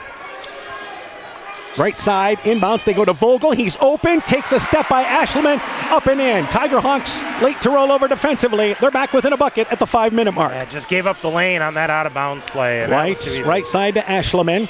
Ashleman, baseline to Hines. Hines, top of the key to White. White's in the lane, Riester double team, puts it on the floor, slips out of it, uses the right hand so quick, reaching in off the left shoulder, flipped it up and in, 47-43. They've just had no answer tonight. Treptow, left side to McCone. McCone drives baseline, nice feed actually from Wymore, back over to McCone, and he scores the right-handed layup, and the Jayhawks take a timeout. 4:40 to go. It's 47-45, NFV in the lead. Let's take this break. For generations, local farmers have trusted Freedom Bank to provide the financial backing they need to succeed. We have a long tradition of empowering success, and that continues today. We offer competitive financing options at competitive rates, whether for equipment purchases, building construction, land purchases, or operating capital. Visit one of Freedom Bank's experienced ag loan professionals in Elkader, Monona, Postville, and Waukon, or online at freedombnk.com. Member FDIC, Equal Housing Lender. Tigerhawk Tournament Basketball is brought to you in part by Rock Valley Physical Therapy of West Union and Decorah, Maple Crest Manor, North Fayette Valley Community Coalition, Nick's Excavating and Kane Construction in Farmersburg, T&K Cahoon, your Napa dealer in Monona, St. Olaf Ag Sales and Service, Growl Logs and Lumber in Elkader, Timber is a Crop, Harvest Wisely, Meyer Collision and Service Center in Guttenberg and Elkader, Clayton County Recycling of Monona, and by LTI & Sons Water Conditioning, your Connecticut dealer in Postville. 4:40 left here in the fourth. North Fayette Valley leading Jesup 47-45. Tigerhawks led by 6 at the half, and for the most part, it's been a 1 or 2 possession second half, and it's the Tigerhawks after the Jesup timeout back into the offensive end. And now it appears that Jesup here looks like they're going to put a guy in front of Riester and run a box and one. They instead go down low in the lane to Grove. Riester, good recognition. Grove with that left hand, naturally left-handed, puts it off the glass. Tigerhawks back up by 4. Yeah, nice finish there by Grove underneath the hoop. Treptow drives in the lane, little leaner, no good. Hines and Riester converge there to cause the disruption of the shot driving in. And Riester here hands the ball back to White, who brings it across the timeline. Yeah, neither of these teams have been able to pull away quite yet. It's always been pretty close. Ashleman on top to White at the free throw line, goes to Grove on the left block. back, swings it right side. That's Ashelman, 25 feet away. Got it! Ashelman turns to the Tiger Hawk bench with a hell yeah, and it's 52-45. They lead by 7. Big shot there for Ashelman. Great time for it. And back offensively, it is again Treptow. Treptow to McHone. Right side, Moore. Deep right corner for 3. Short, grazed the side of the rim. And the rebound pulled down there by Ashelman for North Fayette Valley. So Ashelman hit a huge three-pointer in the ball game the other night against Applington Parkersburg. Just hit another one here. Right side to Riester, 3.5 to go. White's thought about the 3, right side to Ashelman. Ashelman back right side to White, baseline to Riester. Look to the high post area to Hines, but he's covered. Moore is the chaser on Riester. Ashelman thought about the 3, brings it to the free throw line, left side to White. He'll take it, left wing for 3. Off the side of the rim, the right side, it was well along. Rebound by Treptow. Back in the offensive end is Moore, 3-minute mark of our fourth quarter. And back over to Treptow, left side to Wymore. Wymore, Treptow, pump fakes, drives to the lane, takes the shot over Riester. The shot no good, but fouled on the drive in. And if this is on Riester, this is number 4. Yeah, this is on Kyler White. I think this is him with the body before Riester rotated over. So you breathe a sigh of relief if you are North Fayette Valley. Free throw line is Treptow. Free throw on its way. It is no good. Missed it from right to left. Jesup really hasn't been to the line much since the first quarter. No, they haven't. They didn't shoot a free throw in the third, and that's their first free throw of the second half. So the free throw being eyed there by Treptow, and it is good. 52-46. The Tiger Hawks lead by 6 here in our fourth quarter. And we're inside 3 minutes left in the fourth. Left side, Grove. Back to White. White with it now to the right elbow. Left side to Grove. Grove back over right side to White. White to Ashelman. Ashelman to White. Top of the key, left side to Grove. Right side to Ashelman. Ashelman looking for Hines on top, maybe Riester, and now a timeout taken by North Fayette Valley. 2:35 to go. Tiger Hawks trying to close the deal. They lead 52-46. Let's take this break. This is Chris Holbert, General Manager of Hall Roberts Son Incorporated in Postville. We would like to wish the area student athletes both a safe and successful sports season. We have been a community-based company since 1864, servicing and supporting the area ag industry with products necessary for daily success. We look forward to continuing to serve and support both the ag industry and high school athletes in our surrounding communities. Thank you and good luck from the families at Hall Roberts Son. North Fayette Valley using their second timeout, leading 52-46. This is what's nice about having such an experienced team. We mentioned this the other night. They've played in so many big games, whether it was basketball last year, soccer, football this past fall. Nothing going to phase these guys. Yeah, the heartbeat stays about the same with a lot of these guys, no matter what the situation, and it's showing right here again. And the play clock is down to 10. Let's see what they run for a set. Left side to White. White baseline to Hines. Hines right side to Ashelman. Again open, 25 feet away. Short, may have been partially deflected. Jesup gets the rebound. They get it ahead to Wymore, and Wymore scores a layup at the other end as he went flying down the court. And they're back within 4 at 52-48. You like the patience on the Tiger Hawks, but you want to get a better look a little closer to the hoop if possible. Ashelman left side to White. White baseline to Riester. Drives in, double team, leans in. The shot, it is up, no good. A late call by the official who calls a block driving in on Wymore. Correction, McHone. But you held your breath if you're the Tiger Hawks because that would have been 5 on Riester. That would have been 4 Oh, on fortunate. Riester. That's right. The last foul was not called on Riester. It was called on White. But they're going to call this on the floor. So they are going to call the block, but they're going to say it's on the floor. So no free throws this time for Riester. So the Tiger Hawks will take it off the right side of the basket. So yes, Riester with those 3 fouls can continue to be aggressive driving to the basket. 2:01 left in the fourth. White takes it out of bounds, right corner, back to Ashelman. Ashelman, top of the key to Riester. Right side, Ashelman. White now moves over and takes it at the volleyball line for North Fayette Valley. Again, you can be patient with a 4-point lead. Look for your best shot. White left side in the corner to Riester on the left corner, and that's to White on the left wing. Shot clock's at 15. White, Riester off the left block, turns, fires it up with one hand, rolls off the front of the rim short. Hines came over the back and commits the foul. Hines got a hand on it initially, tried to keep at it, but Vogel had him boxed out. But it goes back to Jesup here, down by 4, $1:37 left in the fourth. And that's going to be, I believe, the 4th foul on Hines. Indeed correct? It is. So costly foul there at the other end of the court. That was in the backcourt. It is only the 3rd foul on North Fayette Valley. Jesup has committed 4, so the Tiger Hawks in the bonus. the rest of this quarter. On top in the offensive end, Treptow, crossover dribble, gets to the lane, uses the right hand, the shot, it is up, it is in, foul, count the basket, and now that is number 4 on Riester. Yeah, I think they're going to call that a Riester, and I don't know if that's the right call because there was a swat, but he never touched anything, and I don't think he got him with the body at all. So the basket is good, 52-50 now the score, and Treptow, aggressive going to the basket. He will have a free throw opportunity on its way, and that free throw is good. He completes the three-point play, and Jesup back within 1. They have not led since early in the second quarter. And I think if you're the Tiger Hawks, you got to go back to looking for a good shot earlier in this possession. Right side to Grove, Grove to White. White near the right wing area, back out on top to Grove, left side to Ashleman. Ashleman to Riester, and he's fouled from behind by Moore. So that's the change that Jesup has made defensively here, is that Moore has just been hounding Riester. But they finally got the ball to Riester near the block area. He'll go to the free throw line for 2 with 1:08 to go here. Yeah, he's going to shoot 2 here. That's going to be the 5th foul on the Jayhawks. Riester at over 70% on the season. Free throw on its way. It is good. He is having a monster game. 34 points so far for Riester and 20-plus rebounds. Yeah, he's having a huge game and having it at the right time. Second free throw on its way. It is good. Makes them both 54-51. A one-possession lead for North Fayette Valley inside a minute here in the 4th. Right side, Treptow takes a 3 on its way. Got it! Are you kidding me? Over the outstretched arms of Riester, and they take a timeout. 58 seconds to go. We're now knotted with a Treptow dagger. 54-54 our score. Back with the finish after this. Hey sports fans, take a time out and call Garms & Gifford Insurance Agency. Whether you need auto, home, farm, health, crop, or business insurance, Garms & Gifford Insurance Agency and Grinnell Mutual has you covered. You'll receive quality protection, expert advice, and local friendly service. Owners Brian Bugenhagen and Michael Beck, along with their staff, look forward to serving all your insurance needs. Call them today for a free competitive quote. Garms & Gifford Insurance Agency in Elkader, your trusted choice agency.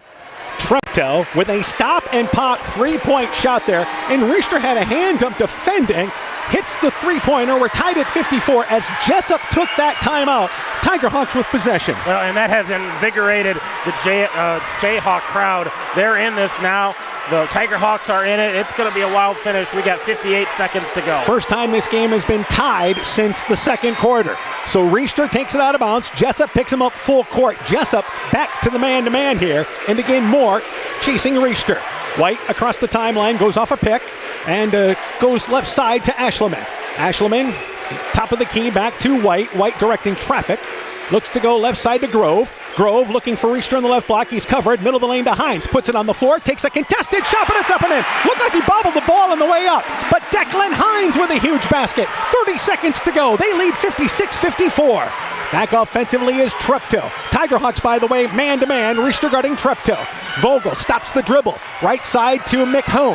McHone, now we've got a foul, and this is away from the ball. And if this is on Riester, this is foul number 5, and it is. Oh my word, with 21.6 seconds to go in the 4th, the Tiger Hawks losing their leading scorer here on what was foul number 5 by the Tiger Hawks. Jesup goes to the free throw line for 2 and a chance to tie. Yeah, that was just him trying to be aggressive defensively, trying to keep him from getting the ball, and it must have got a hold of a piece of the arm, and they were right on top of it. They called the 5th foul. And Treptow's going to go to the free throw line for 2 more free throws. Treptow, 71% free throw shooter. Hit a big 3 moments ago. Free throw on its way. It is good. With the Jesup student section to his right, it's 56-55, and Jesup takes a timeout here with 21.6 seconds to go here in our 4th. North Fayette Valley here. Even if they make the second free throw, you can go for the last shot to win this ball game. Yeah, absolutely. You don't have to rush this. You just be patient, run your set, and I would normally say, hey, let's look for Riester, but they're probably going to look for Hines inside the post. Let him go strong. If you get fouled, shoot the free throws and win it at the free throw line. Riester fouls out, 34 points in this ball game, and I believe had a total of 20 rebounds in this game. Had 20 rebounds in this game tonight for the Tiger Hawks, but it is the supporting cast that's going to have to try to close this out. The big thing is for North Fayette Valley, if you miss a free throw here, Jesup, you've got to get the rebound. You have to, yeah. You got to box out, especially the shooter. You don't want that coming back to Treptow, getting the ball in his hands, and let him work for that last shot. you want to make sure you body everybody up, get a nice clean box out, and go get the ball. So Riester, a spectator here with 21.6 seconds to go in the fourth. Treptow from the free throw line overall in this ball game tonight. He's made 5 out of 8 tonight. And again, a little bit below his average, but he made the first one to make it 56-55. So 21.6 seconds left here in the fourth. Second free throw being eyed by Treptow. Free throw on its way. It is good. Swished it through. We're tied at 56. Grove will take it out of bounds. Inbounds to White. So the Tigerhawks able to set something up during that timeout. White across the timeline. They take a timeout right across half court. 16.5 seconds to go. Again, your North Fayette Valley, this hasn't happened to you very often to have to finish a ball game without your leading scorer. Let's talk about, again, it starts down low, getting the ball into the lane, maybe Declan Hines. Yeah, I think you got to set a screen for Declan Hines, have him coming across the lane, or if you go high-low post, maybe Gavin Grove can get it at the free throw line, but you want to get it into Hines' hands and tell him to go to the hoop hard. You know, if he runs him over, but you want to take your chances on that foul, being a block, and shooting free throws. All right, if you happen to take the last shot here, you want to make sure there's time for maybe a rebound, but you don't want to let Jesup have an opportunity to get down the court. No, I'd say you take this shot, you know, maybe with 5 or 4 seconds left, it might give you a chance for an offensive tip, but it doesn't give Jesup enough time to get it and get down the court. The supporting cast for North Fayette Valley, so good in the ball game against Appleton-Parkersburg, and they are going to be asked to try to get them to the state tournament tonight in the closing 16.5 seconds here in regulation. Well, and Declan Hines had a huge game against Appleton-Parkersburg. He's sitting at 7 points tonight, but he sure would like to have 2 more points right here and finish this game off. So Grove will take it out of bounds. This just inside center court near the North Fayette Valley bench. They will run a 1-4 set. Oconus, by the way, is in the ball game. And they get it inbounds to Hines. Hines back to Grove, 15 seconds to go. White brings it right side offensively. Whites, they look to set a pick. They're looking for Hines. Hines, triple team, intercepted. It's intercepted with 7 seconds to go. Treptow to McHone. McHone drives in. His leaner, the shot, no good, but a blocking call. A blocking call on Oconus with 2.7 seconds to go. The Jayhawks jumped the passing route, forced a turnover, and now they're to the free throw line and a chance to take the lead. Yeah, this is, I saw what Jordan Oconus was trying to do there, and I think he was set, but they're going to call the block on him, so 2 free throws here for Paxton McHone. McHone, a 65% free throw shooter. Free throw, it is short off the front of the rim. So now, with the game tied at 56, McHone, 65 of 91, correction there on the season. He's actually 26 of 43, just missing that free throw there. So 2.7 seconds to go. Second free throw by McHone. Spins it, floats it on up there, and that free throw is good. Hines, and now a timeout by North Fayette Valley with 2.7 seconds to go after the made free throw. McHone hits the free throw. He's a 5'9" senior, and now the Tigerhawks have to go the length of the court with 2.7 seconds to go. They trail for the first time since early in the second quarter. Yeah, this is a situation, again, where you'd say, let's go to Riester, but he's not out there, so they got to find a way to get it up the court and get a good-looking shot. Even if it's a 3, I don't know if you're going to get it close enough to shoot a 2, but you got to get a good-looking 3, and they've got a number of guys out there who can hit a shot. The Tigerhawks, I believe, have a timeout here. They do. This can be a case where you can take the ball in the backcourt there, underneath the basket, get it to half court, and take another quick timeout. You can if you need to, but I think if you've got an opportunity to get an open look, you want to take it right here and try to knock down a winning shot. If you're talking about quickness, getting it down the court, White obviously will be a quick kid. Cole Mosier coming into the ball game. That's a case there. That'll bring a shooter into the ball game as well. But the Tigerhawks are going to have to go the length of the court with 2.7 seconds to go. By the way, that last trip, they were looking for Hines. Well, and you know, if you're Jesup, I think you want to pressure the ball, but you also want to stay behind them and make them catch it in the backcourt. So it will be Hines taking it out of bounds. And for North Fayette Valley, Ashleman will be in the offensive side along with Cole Mosier. And now a timeout taken by Jesup. That is their final timeout. They just wanted to see how NFV was setting up. Yeah, they're going to figure out what to do defensively here against how the Tigerhawks were standing. So 57-56, Jesup in the lead here with 2.7 seconds to go in the fourth quarter. And Jesup down this entire second half, but they never slipped out of the ballgame. Fell down by 7, but always kept within 1 or 2 possessions for the most part. And now they are the team with the strong finish so far. Yeah, they were never out of this, and we talked about nobody ever put the game away. The Tiger Hawks never got to that point where you felt like, okay, things were kind of getting away from the Jayhawks, and Jesup never got to the point where you felt like the Tiger Hawks couldn't get back to it. These two teams battled, and that was a big free throw there by McCone at the end. And by the way, this is normally where you'd say, well, let's throw it up to Reister. Just go up and get it, right? He's not out there. He fouled out, and maybe a questionable call, but nonetheless, he's out of the ball game. So I think you're going to take your quarterback, have him take the ball and inbounds it, and hopefully go length of the court, try to get a shot. Declan Hines, who had a great season this past fall as North Fayette Valley football became more of a passing team than what we've seen in years past, is going to have to make a good throw down into the offensive end, it appears, for the Tiger Hawks. So they line up here. Jesup will again pick them up, man-to-man, full court, but they'll stay off the ball. So they'll put 3 defenders back at the free throw line in the defensive end. Hines to take it out of bounds. Gets it to White in the backcourt. White to half court heave on its way, and it's off the front of the rim. It is no good. So close. White hit the front of the rim from just on the other side of half court. And for the Tiger Hawks, a tough loss in the sub-state final. The Jesup student section rushes the court. It is Jesup coming from behind to defeat North Fayette Valley and hand the Tiger Hawks their first loss of the season. 57-56, that's the final score. Jesup improves to 16-9. They'll go to the Boys State basketball tournament. North Fayette Valley closes the season with a record of 23-1. White just about made a miracle for the Tiger Hawks. That just was short of the basket, and he shoots it 10 more times. He might not ever come that close, but the one that counted was right there. Similar to a ball game in the NCAA championship game a few years ago where Butler played Duke, where a similar shot there just bounced out. That was off the bank. This one here just hit the front of the rim and bounced to the left. And you've got to give props to the Jesup Jayhawks. Obviously, they continue to find their way through this postseason here, becoming the darling team out of this district, as it turns out, going to state. Yeah, they've been playing their best basketball at the right time of year, and they played another good game tonight. Kept it low scoring, I think, is what they needed to do, and they came out on top. Meanwhile, for North Fayette Valley, so close in this ball game tonight.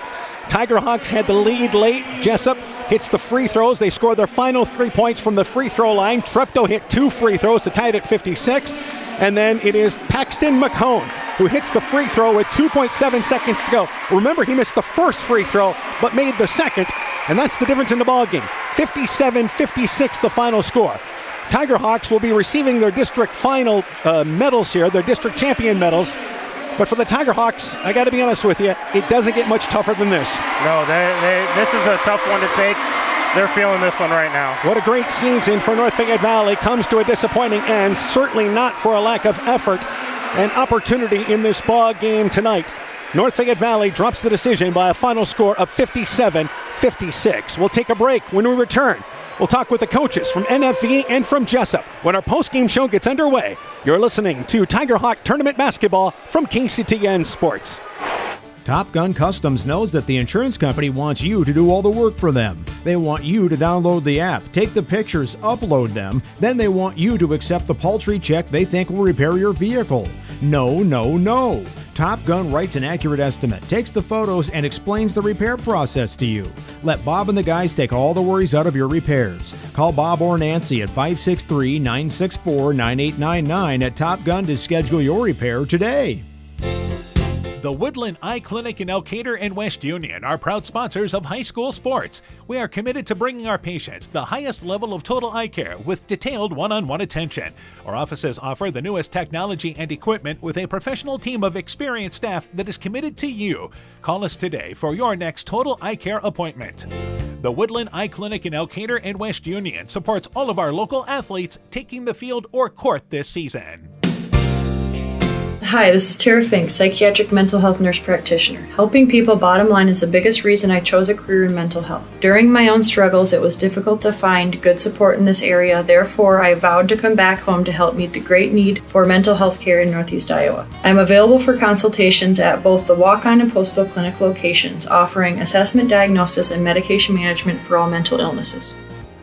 Exceptional caring people, veterans. Inspiring changes to a happier, healthier you is what they do at Clayton Drug, now offering free delivery of prescriptions to the Monona area.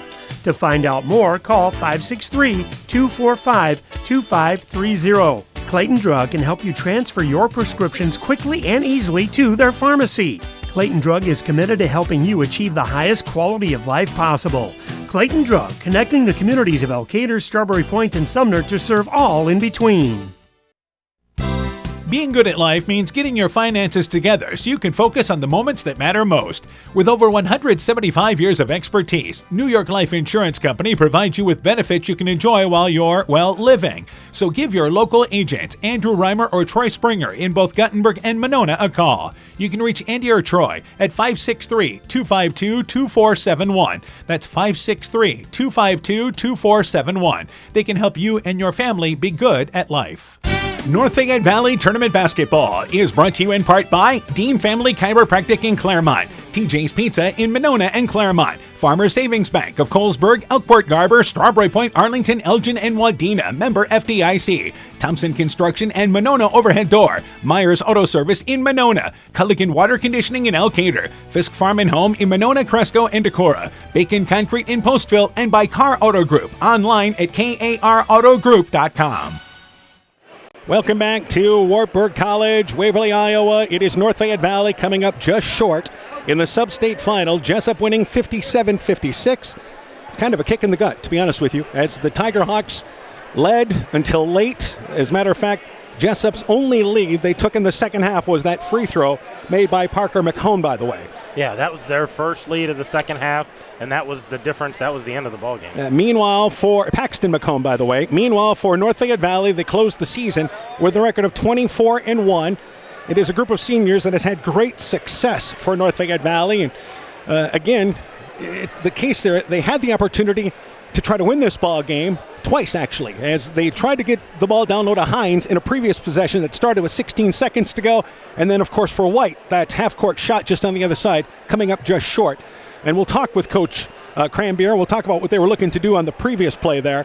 But for North Fayette Valley, felt like you, and again, not necessarily had this ball game, but at least were in control. Yeah, in control, and as that game continued, and just some shots hit by Jesup, and all of a sudden the gap got a little closer. You were exchanging threes for twos and not getting stops, and all of a sudden you just felt like, okay, you know, there's some pressure here, and they just weren't able to get the stops when they needed them. All right, let's go to the totals. First off for Jesup, they win 57-56. And they were led by Ryan Treptow. He finishes with 27 points, 8 rebounds tonight, so a great night for the senior leader there. 9 points for Landon Vogel, 7 points for Parker Masteller, 7 points for Paxton McComb, and 7 points for Gage Wymore. 57 points there for the Jayhawks. They shot 47%, so much improved in the second half. They were 5 of 16 behind the arc, 15 of 27 from the field otherwise for 56%, 12 of 17 from the free throw line, and 7 turnovers. Only 1 turnover in the second half, so took care of the basketball. Well, and again, this is a team all season long that shot 39%, but here's another game in the postseason, their 4th in a row, where they have shot far better than that. Yeah, absolutely. They shot lights out, especially that second half. They made some adjustments and started hitting shots and really raised that average. Tiger Hawks led 29-23 at the half. Jesup outscored them 15-12 in the third, so the Tiger Hawks led 41-38 in the fourth. Jesup outscores North Fayette Valley 57-56 as they win this ball game by 1 point. Let's go to the totals now for North Fayette Valley. Cale Reister, what a career. One of 5 players in Upper Iowa Conference history to score more than 1,500 points. And I know it's a disappointing end falling out, but he led the Tiger Hawks once again. He did. He ends this game with 35 points. I think I had him for 21 or 20 rebounds. So tons of rebounds. 35 points for Cale Reister tonight. 7 points for Declan Hines. 5 points for Lincoln Ashelman. 4 points for Gavin Grove. 3 points for Kyler White. 2 points for Jordan O'Conis. They ended in this game with 56 points. They were shooting 43%, so same as the first half. 4 of 16 behind the arc, that's 25%. 19 of 37 overall from the field, that's 51%. 8 of 9 from the free throw line, that's 89%.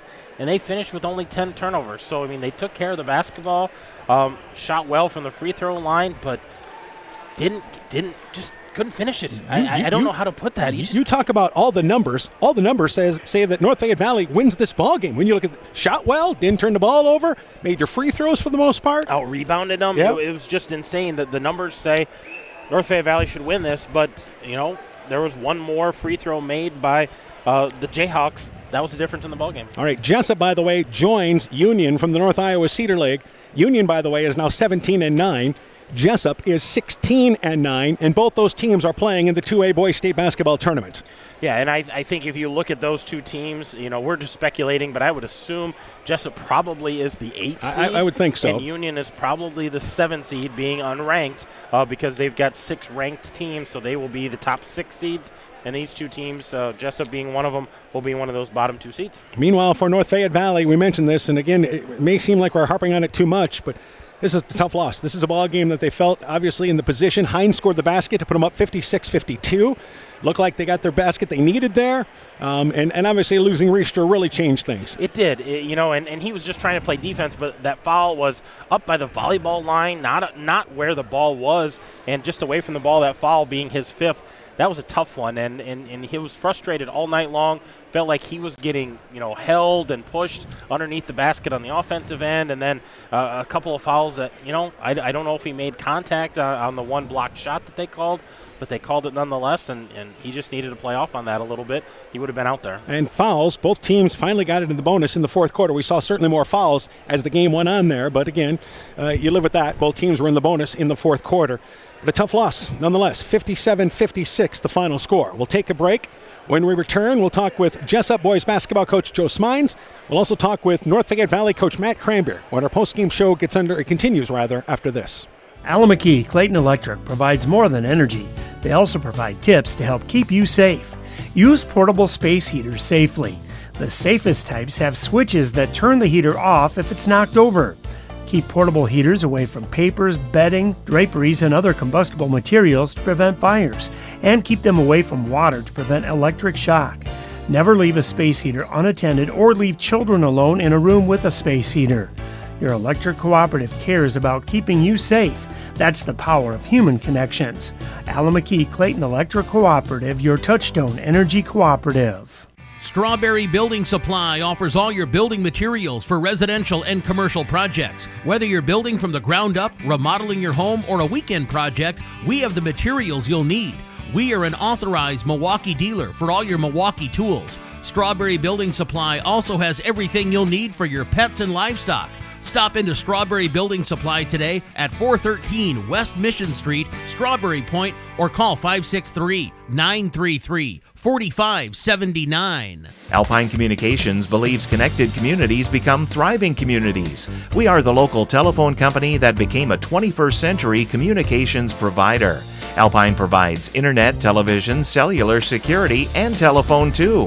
We promise personal, timely, reliable service from people who live here. When you choose us, we all thrive. Connect with Alpine Communications today. Click alpinecom.net or call 563-245-4000. Elkader Tax and Bookkeeping are proud supporters of all of our local high school sports teams. We want to wish everyone the best of luck on their season. We are here for all your tax, payroll, and bookkeeping needs. Give us a call at 563-245-2154. Again, that number is 563-245-2154. Thank you from Kurt and Ann at Elkader Tax and Bookkeeping, located in downtown Elkader. Hey, Justin Birdnow here from Birdnow Chevrolet in Monona. I want to take a moment to wish all the local athletes good luck during their game. You have worked incredibly hard and it shows during each game. Myself and the entire Birdnow Chevrolet Monona team is wishing you all that you do your best and good luck. Tiger Hawk Tournament Basketball is brought to you in part by Bank First in West Union, helping you save time and money. Member FDIC, West Union Motor Sales and Service, Gunderson Palmer Lutheran Hospital and Clinics, Adverse Weather Insurance, Jim Furman of Volga, your independent crop insurance agent, Elkader Chiropractic Center, Dr. Jamie Hammersland, Innovative Ag Services in Elkader, Monona, and Waukon, Norby's Farm Fleet in Northeast Iowa, and Rivals Inc., custom gear, screen printing, embroidery, and online shopping at rivalsinc.com. Thanks, ladies. Post-game show continues. It is Jesup winning 57-56. We're joined by their head coach once again in Joe Smines. Coach, first off here, down 52-45 in the fourth quarter. Yet your team found a way to get it done. Yeah, I was just telling our radio guy that I think this is our 8th or 9th game we've won this year where it's been 5 points or less. And, we were down at Olwine before Christmas by 7 with 3 to go and won. And, we've been in this situation a lot this year. And credit our kids, credit Ryan Treptow making some huge plays down the stretch. And, obviously some foul trouble hurt both teams there. But, huge plays by us the last 3 or 4 minutes to win the ball game. You mentioned Ryan Treptow had 27 points to lead you. Yeah, he's had a terrific senior year. He's just had a great career. This will be his second trip to the state tournament. He's an extremely smart player, smart student, great leader, and shot the 3 ball well tonight. And then hit some huge shots down the stretch for us. All right, Landon Vogel had 9 points for you as well. Parker Masteller, and we'll talk about McHome in just a bit. Along with Gage, they both had 7 points there, and also Gage Wymore off the bench for 7 points. Yeah.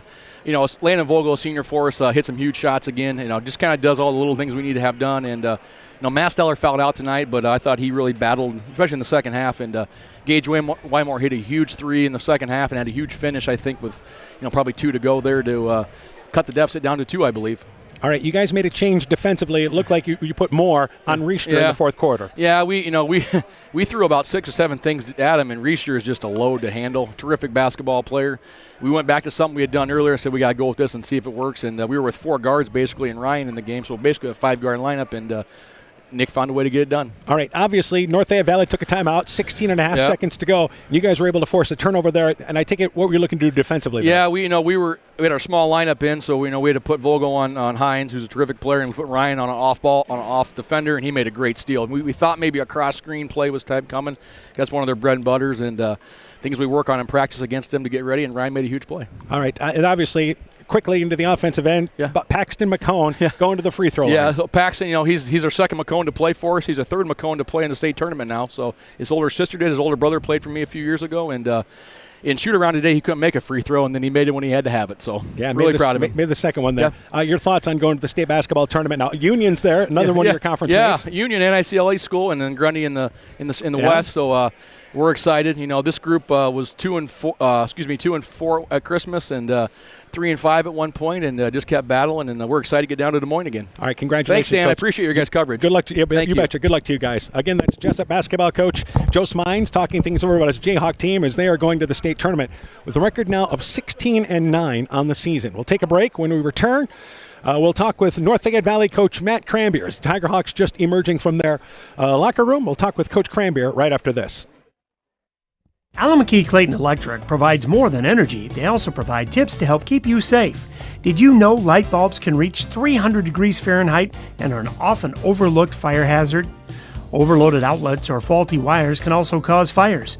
Never run appliance or extension cords under rugs or furniture, as the cords can overheat and cause a fire. At Alameda Clayton Electric, they care about keeping you safe. That's the power of human connections. Alameda Clayton Electric Cooperative, your touchstone energy cooperative. NFV Tournament Basketball is brought to you in part by Loomis Plumbing and Heating in West Union, Exit Realty Driftless Group, licensed in Iowa, Wisconsin, and Minnesota, West Union Event Center, Gage & Gage Plumbing and Heating in West Union, Furniture Showcase in Olwine, Lighting Showroom, Flooring, Furniture, and Window Treatments, Bruins & James Insurance, your Grinnell Mutual Agent in Monona, the Lowena Savings Bank, member FDIC, and by Guttenberg Municipal Hospital and Clinic. Check out career opportunities at guttenberghospital.org.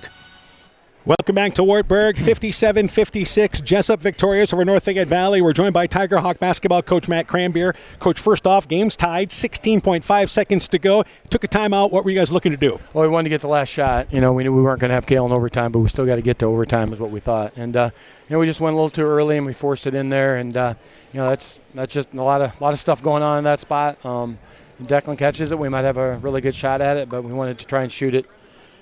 Either at the buzzer or close to at the buzzer. We did not want to go quite that early, obviously. So, it happens sometimes, and that's what we were trying to do. All right, 2.7 seconds to go. Timeout taken there. What were you looking to do? Yeah, we thought if we could get it outletted far enough up the court, we were going to have Kyler catch it and call another timeout. But I also told him that, if you got your momentum going forward, I'll call timeout and you can shoot it. But we didn't quite get it far enough. I didn't see much advantage that we'd have by catching it where we're basically in front of their bench, and we were hoping to get farther across half court. But once again, we didn't quite get that, and so Kyler, threw it up in there. We got it on the rim. It was fairly close. Just didn't quite go in, but yeah, that's what we were trying to do there. All right, obviously the ball game changed when Cale Riester fouled out in the fourth. Yeah, it really did. We had him guarding their best player, obviously there. We had to switch off, and that's what we were trying to do. We were trying to get a switch. We were going to start with him on him, and then we could switch off him. And, just got called for I don't know what it was up there, a hand check or something up there at the top. And, when he fouled out, we knew that it kind of changed the complexion of the game. That's why we were trying to get the ball inside there to try and win it there with Declan. And, like I said, we just turned it over. All right, let's start offensively. Cale Riester, 35 points, 20 rebounds for you tonight. Yeah, he's a monster, and he's been that way all year. Generally when he puts those numbers up, we're in pretty good shape. We didn't get a lot. We didn't hit some shots on the outside tonight. Typically we hit a few more. We hit a few, but we had some decent looks, and then they went diamond there at the end, and we got him to the foul line. Diamond and one, I mean. Once again, he worked his tail off all year and tonight as well. It was a tough matchup for him because they were going to double and triple him all night. But I would think he's going to be sore tomorrow because he took a lot of hits tonight, and he got called. They called for some of them, but certainly not all of them. Yeah, I think that was Jesup's game plan. Try to be as physical as they could on their defensive end. Yeah, and that's what we've seen all year with him and other guys as well. But once again, I like our effort. I like how we did things all night. We just didn't quite finish it. All right, obviously, and you can share this with us if you decide not to. That's fine. But how did you approach the locker room at the end of the game? Oh, you mean when I came out? Yeah, we just approached it with I don't have a speech ready for this, and I told them that flat out. But there's always two things that are good about this part, and that's that it's not fatal and it's not final. These guys are all going to go on to have great lives and great careers because of what they showed this year. The biggest thing I'm going to miss is going to practice with them every day. Games is great and that's fun, but they're just a great group of guys. So that's basically was the message I gave to them was that, this loss doesn't define us. And at the end of the year, there's only going to be one team that doesn't lose a game to end the year. So obviously for you guys, just the first loss of the season there. Tell me about your group of seniors. I think you kind of echoed some of those thoughts there, but man, a group of seniors you guys had here through the years. Yeah, we had 7 of them. They've all been out since they've been in grade school, playing with Tiger Rock Basketball Club. And, I can go right down the list here with some of them. We can start with Gavin Grove, just a great defender for us and does everything that we'd ask him to do all year. A kid that just plays his role to the extreme, and that's why we're so successful. He can do more than he shows, but once again, he's willing to play the role for the team. Just a great kid. Lincoln Ashelman, same way, a defender, a shooter for us. A great kid that works his tail off. Will jump through a wall for you if you ask him to. He's seen him do that this year. Kyler White was just a leader for us in the locker room, outside the locker room, on the court every single night. Not only did he run the offense, but in huddles, he's the guy that the guys are listening to. Nick Hines, one of those kids that maybe didn't get a lot of playing time, but man, just a great practice player and a great bench guy. Can't say enough about him either. Tanner Wilker, that same way. Tanner was just right on the precipice of getting some minutes all year, but he never, ever complained. Came to practice every day, worked hard. And then we get to Declan Hines. Man, what a year he had. Really burst onto the scene this year, scoring and rebounding and defending. Most of the night he was guarding their best player, and he's a post. But he's got that type of skill set. And then we already talked about Cale. He's had a great year. He's going to Upper Iowa. A pleasure to work with. He's the first kid that refs all of our Tiger Rock basketball games too, so certainly not a kid that thinks he's better than anybody else. And when you got that type of talent, sometimes you can have that, but he's just a great kid all the way around, and I love all those guys to death. All right, Coach. Again, I know a tough loss, but still an outstanding job this year. And obviously, this is where you guys want to get to. This is where you guys want to be year in, year out. Yeah, we talked about that too. We said, 23-0 or 23-1, whatever the case might be. There's so many things that it's hard to think about it right now, but they just had a heck of a year, and I'm proud of everything they accomplished this year. Two straight sub-states. A lot of teams would love to be where we're at tonight. But one thing I didn't mention was hats off to Jesup and all their fans. They provided a great environment, and Joe is a great coach. And they got hot at the right time, and sometimes that's what you need to get there. So I'm wishing them the best of luck if there's any Jesup people. All right, well said. Thanks, Coach. We look forward to catching up with you guys. North Fayette Valley basketball coach Matt Cranberry, appreciate him taking time to talk to us on our post-game show. Quick break. We'll wrap up the basketball season after this. Jesup beats North Fayette Valley 57-56. Northern Country Co-op and Via Field are now Nexus Cooperative. your full-service ag partner supplying all your agronomy, energy, feed, grain, and lumber needs. Our highly knowledgeable and experienced team utilizes the latest technology in feed manufacturing, agronomy services, precision ag, plant and animal nutrition, energy products, and grain marketing to keep our customers ahead of the rest. Stop in today at any of our 26 locations across northern Iowa and southern Minnesota, or visit us online at nexus.coop. Start to wrap things up here. It is Jesup. Paxton McCone hitting a free throw with 2.7 seconds left in the fourth quarter. They beat North Fayette Valley tonight by a final score of 57-56. Jesup 16-9 heading to the state basketball tournament. North Fayette Valley suffers their first loss of the season with a record of 23-1. Led 52-45 in the fourth quarter. Scored a basket to go by 4 at 56-52, but Jesup gets a steal with the game tied with 16.5 seconds to go. They intercepted a pass quickly into the offensive end, drew a foul with 2.7 seconds to go, and McCone missed the first free throw, made the second, and the shot just on the other side of half court by Kyler White hit the front of the rim. So the Tiger Hawks close in this ball game tonight, but they come up short. We're joined by Aaron Hamann once again as our season comes to an end in tough breaking fashion. It is, and you can see, our camera's still shooting some of the fans and the players coming out and meeting their families. 7 seniors on this North Fayette Valley team, and this is not where they thought things were going to end. They were hoping to get down to Des Moines. That was their goal. They got back to the sub-state where they were last year. I think they proved some of the naysayers wrong. They were never ranked. They were undefeated coming into the sub-state game, proved that they belonged here. Came up a little short there at the end, weren't able to put that away, but nothing to hang their heads on for what they accomplished this year. And for Jesup, again, you've got to give props. If you want to be playing your best basketball, obviously you want to do it at the end of the year. And this is a Jesup team for the 4th game in a row. Remember, they were the 3 seed to start this off and beat the 2 seed MFL Merrimack, beat the number 1 seed Cascade, and now beat a number 2 seed in North Fayette Valley. This is a team that played really well at the right time of the year. I mean, they lost to Waukon to close the regular season, and they had a group of kids that you thought, well, how are they going to do in the postseason? But new life. Everybody starts 0-0, and we saw that as a difference in this ball game tonight as Jesup made the key plays down the stretch, as it turns out. They did, and they had big shots, these last, the postseason run. They've had guys that have stepped up and had big games. Tonight it was Ryan Treptow. He had 27 points. He had a great night for them tonight. Defensively, I think they had a game plan. They executed it. They were very physical inside, trying to keep Reister off the glass. He still finishes with 20 rebounds. He still scores 35 points, but, they did enough to slow things down, took other guys away, and North Fayette Valley wasn't able to put them away. I think that was the biggest thing. Jesup had that resiliency. They kept coming back, and they just never went away, and they finished at the right time with the right play. Tiger Hawks will be a different team next season, no doubt about that. The Upper Iowa Conference will be different next season, but it's a team that, again, you lose 7 seniors. It's tough to kind of regroup there, and it's a group of 7 seniors that had a lot of success. They've won 20-plus games now here, back-to-back years, so that is absolutely impressive. I know they come up short, and again, it'll take a while to let this loss kind of bleed through, as it's a group that has had great success in a number of sports for North Fayette Valley, group of seniors. That includes soccer, football back in the fall, out of the same kids as well. And I'm sure as they get into soccer season, they're the defending state champs there, so they got to look to defend that. Obviously, Cale Reister, in the years I've done sports, absolutely one of the best players we've had in our area. I mean, he's the handful of best players that we've had in the 30-plus years I've been doing this. Well, and we've talked about all of the, the obvious things, the scoring, the rebounding. I think sometimes his quickness and his ball handling skills are deceiving because he's got a great first step. He can handle it. And I think he's going to have a really nice career there at Upper Iowa. I think it's going to be a good fit for him, and we wish him best of luck as he continues his career. And best of luck. You heard Coach Cranberry talk about these are great guys. They're very friendly in the locker room. They hang out together. They're going to go on and do great things no matter what they do.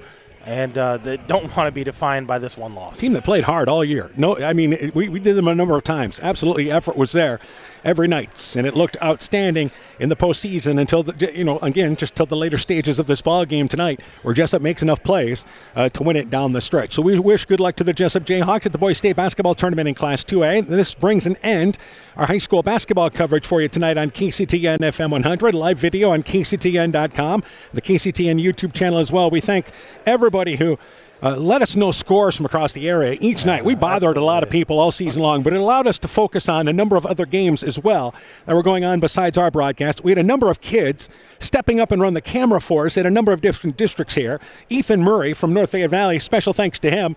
He made some bank, by the way, this basketball season, running the camera for us. He stepped up and helped out, especially this postseason run. He was so reliable being here. So, yeah, thanks to all those kids. And, Coach, we wish you thanks for helping us out as well this basketball season, and look forward to catching up with you in baseball. Yeah, it's that time of year. We started baseball, and as always, it's fun, covering, high school football in the fall, covering basketball all winter, but the weather's turning warm. I guess it's time for us to be done with basketball, and I'm going to start playing some baseball. Yeah, that's right. Turn our attention to that. That'll be coming up on KEDR AM 1400 with the tournaments on KCTN FM 100. So we'll take a break as our coverage comes to an end tonight. Also, thanks to Ty Keenan for running our studio show throughout this season, taking care of things back at home, even when sometimes if the camera goes out, when it's live radio at its finest. He did a great job there as well. So again, Jesup 57, North Fayette Valley 56. That's the final score. For Coach Aaron Hammond, I'm Dan Behrens. Once again, for a complete recap of tonight's ball game, highlights, scores, and more, go to KCTN.com, click on the Sports tab. This has been a presentation of KCTN FM 100 Sports. Also, I want to thank our sponsors. This broadcast doesn't happen without our fine sponsors for allowing us to bring you these broadcasts each night. So long, everybody. Brought to you by locally owned and operated NEAT, proudly providing high-quality internet, television, and telephone services at the speed of light to businesses and homes in Northeast Iowa. NEAT also provides computer and network services as well as business phone system sales and service. For more information, visit NEITEL.com or call 877-638-2122. NEAT, connecting you now.